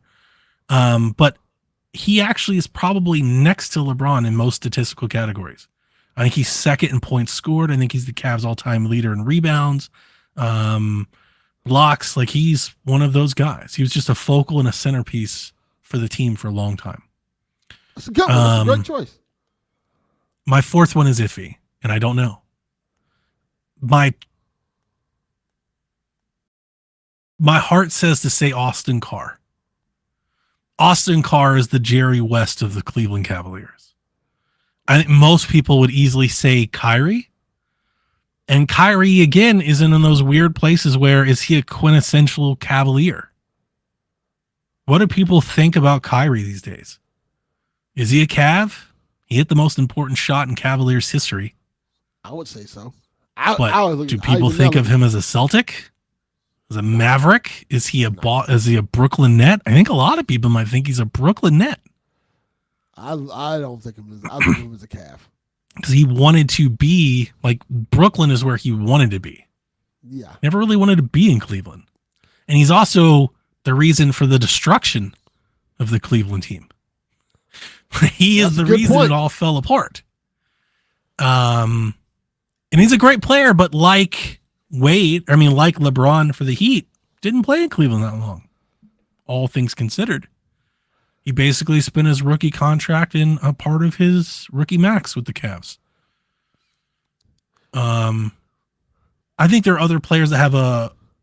Has he been as impactful anywhere else besides Cleveland? No. In the way that, no. That's the problem I have with it. Like in Cleveland, Kyrie was that dude. Well, remember before LeBron got there, he was in Cleveland and he was that dude, and they still sucked. Yeah. He was that dude while they lost 45 games a year. That is true. You know, they went 18 and like 47 as him as the dude. So, and it might be my fandom clouding my judgment. I might be more critical. I mean, I admit he hit the greatest shot in Cleveland Cavalier history. And I 100% think on that shot alone, jersey in the rafters if he wants it, if it's me. Like, go up there. I don't care. But I also know, like, his disdain for Cleveland. Like, he kind of hates it. Yeah. And I don't know if I, like, as a fan, I don't know if I can put somebody like that on my Rushmore. That is a fair point. If you don't like the city, then, you can fuck. And I just think there's more deserving players. And this is where I get really interested on the fourth spot. Maybe you can help me. Because I think Larry Nance. I think Brad Daugherty. Brad Daugherty's great. He would be on the Rushmore, I think, if he didn't have such a short career. He was incredible. People don't know him, but he was an athletic freak, a monster, could jam with the best of them. 20-10 dude his entire career until injuries. He retired at what, 27? Super short career. I think he's still in front of Love in all-time rebounds for the Cavs. And he only played the few seasons that he got, and he's still in front of Kevin Love. And here's an interesting one, because Kevin Love comes to mind. I think Kevin Love is a quintessential Cavalier. He played more seasons with any team in his entire career. And that blows people's minds. I think a lot of people remember his Minnesota days where he's putting up fantasy numbers. He played way more seasons with us than he played with anybody else. He did. He played with the Cavs for a long time. And he was good with the Cavs. Yeah. And he's on our stat sheets. He's, in threes and rebounds and stuff. He's third or fourth. He's around. So those are the things that come to mind. I think Austin Carr, Larry Nance, Brad Daugherty, World Be Free for the folks that remember old basketball. But I would probably go Austin Carr, LeBron, Mark Price, Zydrunas Ilgauskas, and Austin Carr. I like it. Great. I would love to know Dev's Laker Rushmore. Well, too bad. He isn't here. Because he might throw me out for. I don't know what people think of Jerry West. I think Jerry West is like the GOAT. He is amazing. Like, you're talking, what is he like? Finals? MVP? He's like a fucking career NBA All-Star, right? He made like fucking 20 years of All-Star games or whatever. Some stupid shit like that. He's got like old school stats. There's the reason he's the logo. Yeah, he's the logo. They didn't do that because he thought he looked good. Yeah. He was the fucking man. Yeah, they don't make the logo like he looks good. Let's make him look now. And like everything, right? He scored points. He was all a defense team. Like he was awesome. Yeah, he was. All right. Our final question from Delvin Jr. It's kind of a little play on the question we had earlier. What's a game you feel deserves more attention than it got? I mean, I'm serious. I'm not trying to down it. I mean, I feel like Mortal Kombat deserves more attention. It just doesn't seem to be getting a whole lot, in my opinion. But I could just be wrong. I acknowledge that maybe I'm just not that into fighting games. I don't know. I'm going to go to the question I give all the time about. Answer I give all the time about this. Forspoken. I really enjoyed Forspoken. Oh yeah. I think it got a bad rap when it came out. People was hating on it and saying all kind of crazy shit. But I enjoyed the story. I had a blast playing it. It was fun. It didn't deserve nowhere near the hate that it got. It was a solid 7.5, 8. And people made it sound like it was a 2. Like, nah. Yeah.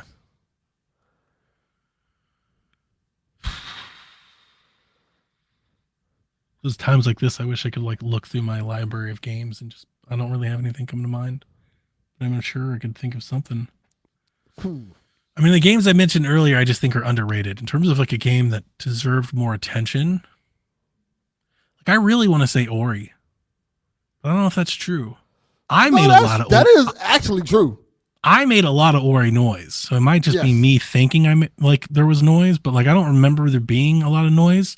And I was appalled when it didn't get nominated for the Game Awards. Like, and that's the point. just crushed. I I couldn't believe that a game so good would just get not even mentioned. That's the hard part. Not winning, I never thought a game like that would win, but to not be mentioned, that felt like an egregious slight. Like a huge, like that makes me question the validity of the process. Like, how do you do this whole process and you come away with this not even being included? Then your process is fucked. Like you need to reevaluate the process. But then that goes back to having people champion games. If you don't have the right people champion your game, nobody's going to know about it. That's true. Yeah. So when you love something, like really tell people, let them know. I like to try to do that when I'm really excited about something. You know, I like to share that's again, eat the hype. I try to share that enthusiasm. I think Cult of the Lamb had a nice viral spread. I think people got around to it. Ooh, Katana Zero. That's a good one. Katana Zero is incredible, and everybody should play it. And I don't think a lot of people have. I don't think a lot of people even know what that game is. That's a good one. That's a really What good about Edith Finch? Do you think a lot of gamers know what Edith Finch is? I hope so. I loved it. Me too. I think Edith Finch is one of the more memorable games of this decade. I agree. And I hope feel like people played it. I hope people could be played wrong. it. Yeah, I don't know. Underappreciated or deserves more attention. It deserves more attention is an interesting it's an interesting spin on it. It is. It is. Yeah, because there are games that like reviewers don't get, and that's fine. And there are games that get like a lot of buzz or not like a lot of buzz based on like, you know, reception or maybe it has like a viral moment. Like Untitled Goose Game just kind of went viral. The game's kind of mid, but like it went viral and everybody's talking about it. I'm trying to think. Hang on, let me do You some. know what? searching. Planet of Lana. Oh yeah, that game got completely drowned and forgot about before it ever came out. Nobody even knows what it is. Yeah. Planet Fantastic. Lana is excellent. Yeah. No one talked about that game except you. The games, you know, the thing that I've missed is back during the 360 PS3 generation, like that time frame from, I'll say 2007 to 2012. I think the industry did a better job of promoting like indie standouts. Yes. Smaller games in general. We still, and that's not to say we don't, we still rally behind a few of them. And it might just be that there's so many more now that it's hard to keep up. But like during those days, like it was not uncommon at all for like PlayStation to like stand on stage, like their biggest spotlight and shine that light on a big indie game. And I don't feel like we get enough of that anymore. Astral Chain. That's a great one. Astral Chain is one of my favorite Switch games. And I no lie, like no cap. Like if I was making a top 5 list, Astral Chain's in my top 5 Switch games all time. Like the whole console. That is And I think a lot of people looked at it and they said no. Yeah, I think you're right. I think it's weird to say this, but I guess I feel like I'm right. Astro Chain feels like a game that was multi-platform and it did a lot better. Yeah, maybe. And I don't think I say that about every Switch game, But Astral Chain in particular is one of those games that I think if everybody had a chance to play it, people would get it and people would love it. People would talk about it. I definitely think it could have broke out. I mean, I think it's more of a, and it is, I don't know if it's more of a, but it's kind of a PlayStation-y kind of game. Yeah. You know, it's got that Platinum Vanquish Bayonetta type 5. And I mean, I think it's fine on Switch. But yeah, people didn't jump on it like they didn't give it a chance like they did Bayonetta. It was weird, like Nintendo and Platinum getting in bed with each other on Wii U. They revived Bayonetta. I think they got a lot of goodwill for that. And it was at the right time too, because Nintendo's console was sucking. It was struggling hard. And even though Bayonetta was never going to sell very well, like it was still notable. So they had it and it released and it got attention, which is what I think Bayonetta's intention. Like that's all Bayonetta needs to do is bring attention Nintendo's way. And you would think that would carry over to other Platinum games, and it definitely never did. No. Like just the one. The Wonderful 101, nobody gave a shit about. No, actually, until it got a GoFundMe, and people could pay to kickstart it, a port for some reason. Nobody wanted it when it first came out. They wanted it when you can kickstart. No, but they wanted to kickstart it, but then nobody bought it. Yeah, that is the funny thing about it. They were like selling the game for like $7. Like nobody bought that game. And then Astral Chain, and it's like the same thing. Like it comes out and nobody cared. Yeah, and that's a bummer. Unfortunate. Yeah. Astral Chain is really good. That might be my best answer for this question. And I remember at the time just hating it. I was just like, dude, y'all need to play this game. It's so good. Caroline, yeah, back in her era. And she liked it too. We were always talking about it. I remember that. All right. I think that'll do it for us, right, Donnie? Sorry, I was still combing through games. But yeah, no, I think that's good. Good show. Yeah, good show. So Life Dev's gone. He left. He just walked out. Walked off. Thanos snapped. Yes. So that'll do it for us this week. Play some video games. Like I said, Shaq will record tomorrow. We don't have a real set time. It'll be sometime between like 4:30 and 6:30. We'll start. Yeah. So in that window, just be around kind of after work on the East Coast, and maybe we'll have us on the background as you tidy up your work day if you're on the West Coast. But we'll talk about whatever is to be unveiled to us, Delvin, in 10 hours. Yeah, 10 hours. Do you have any hopes, any dreams before we go? I have no hopes and dreams, Donnie. They've been gone a long time ago. Oh, come on. You've got nothing for the Direct? I'm trying to think what would come Give our out. Nintendo fans a little something. What would I want to see at a Direct?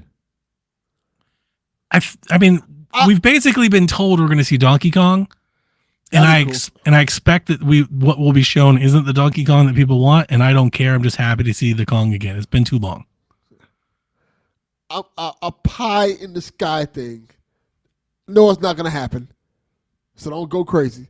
Just show us a little glimpse of the new Switch. The new Switch. Do you think will they even acknowledge that it exists? I think they'll acknowledge it exists. You do? I think you think they'll be like, we have a new console, we'll talk about it next year? Yeah. Or they'll fuck with us. Like, we got a new console. Could you imagine if let's say they show us a trailer for like that Princess Peach game? Could you imagine if in the bottom of the corner, it just said Switch and Switch 2? And that's it. They never mentioned it. They never addressed it. That would be cool. They just announced the whole name and like in the fine print. And like that would set the internet off. People would lose their minds if they said something like that. Yeah, because they don't have to do much. They ain't got to say, hey, working on something come out next year. Kevin and I did Shaq a few weeks ago, a month ago or whatever. I remember. And we were talking about the history of the Switch, and I was mentioning to him like the lead in to Switch because it got leaked, and then we got a code name. It was an X, and then Nintendo announced like they addressed the code name at E3, like a year and a half before the Switch came out. They were like, the NX is real. We were working on next generation. It's called NX. And then we got like the leak, and I have to go back and remember the timeline exactly. But then we got like the leak of like what it was. There was like the outlet that like drew like Joy-Cons and shit, and then that was going around. I remember that. Yeah. And then I think like we got back to E3 and they just acknowledged that there was another console coming. Like it was a long lead up before the launch. And then I think like we had like the commercial or the trailer or a glimpse, a tease, I think in October. And then we had like the January event and then it launched in March. It was a long lead in. It was like a long thing. And I don't think people remember the leaks and the hints and the acknowledgments and everything that happened before like that commercial and that tweet. I think a lot of people, when they think of the Switch, they're like, oh, it had a short launch. Like they talked about in October, it launched in March. I'm like, if you were there at that time talking about NX, like that shit was way longer than that. We were talking about that thing for like 2 years. Dude, we had somebody just fucking go ham on us on the YouTube channel. They were like, this is why you don't let fucking idiots talk about games on the internet. These people have all the dates wrong. And I was like, who's going this hard, man? We're just on microphones talking and having friends and shit. Like, really mad. Yeah, really like, sorry I didn't pull out the Wikipedia and write down the dates and times for you. Fuck off. But I'm not wrong. I was there. I lived it. I was podcasting at the time. All you have to do is go to the Nintendo Shack and type in NX. And you find shit from many years before it released. We knew about it for a long time. Waiting for the Switch to come was a wait. Like that was a wait. You know, it didn't just spring up on us. It wasn't a surprise. Yeah. All that tells me is like, tell me you didn't have a Wii U without telling me you didn't have a Wii U. You know, you don't know any better. I would be surprised. I don't think they're going to do it. I don't think they're going to. Yeah, I don't think they're going to say anything. I don't think they're going to mention this thing at all until like after Black Friday. I would say like earliest December, January, but like maybe not even later. There's one of the podcasts on Reddit was saying that like they're like it's going to launch in March. I'm like, wow, not a chance. I mean, maybe they're with Nintendo. You can never say never because they do all kinds of wild shit. But it wouldn't surprise me. In all of my years of buying consoles from them, they've never been to like stealth drop a console really like that. They've always had lead-ins. They've always had like advanced time, but maybe they're throwing the book out the window. And again, it's how do you count it, right? If you're counting the Switch from the October commercial to the March launch, then I mean, I guess they could drop the same thing now. Like that amount of time is in front of us. Yeah. They could drop a commercial next month or tomorrow, and they could launch it in March. They could. Yeah. I think we would know a lot more about the device if it was launching in March. I would too. Yeah. The third parties would have it. They would have it more. Like more third parties would have it. If they were launching in March, they'd be in production probably now or soon. Or ramping up. Definitely have orders into production. And all of this shit leaks. The Foxconn leaks, like for every console, not just Nintendo, for phones, for laptop, like all this stuff gets out. I think we would know if they were going to launch in March. But, you know, who knows? We don't know. I don't know. I got the direct wrong. Fuck do I know? I'm just, in my head, this is what I'm thinking. I think it's more likely they announce it in March for the fall. That would be cool too. I think that's maybe more likely, but we'll see. I'm excited for it though. I'm excited for tomorrow. Not excited for F-Zero. Huh. There are certain days where I'm glad I'm no longer on Twitter. I don't need to see everybody talking about F-Zero back. But I'm happy for those. I'm happy for Mike Minotti and those that are excited for F-Zero to make return. I've never been into F-Zero. Yeah, it's never been my thing. Oh, really? I figured maybe you were. Nah, I never really got F-Zero. Yeah, I never really liked F-Zero. So, it's not my gig. But anyway, 10 hours away. We'll find out in the morning. You can watch us on Shack tomorrow. Yes. We'll catch you next week. Peace out. Peace.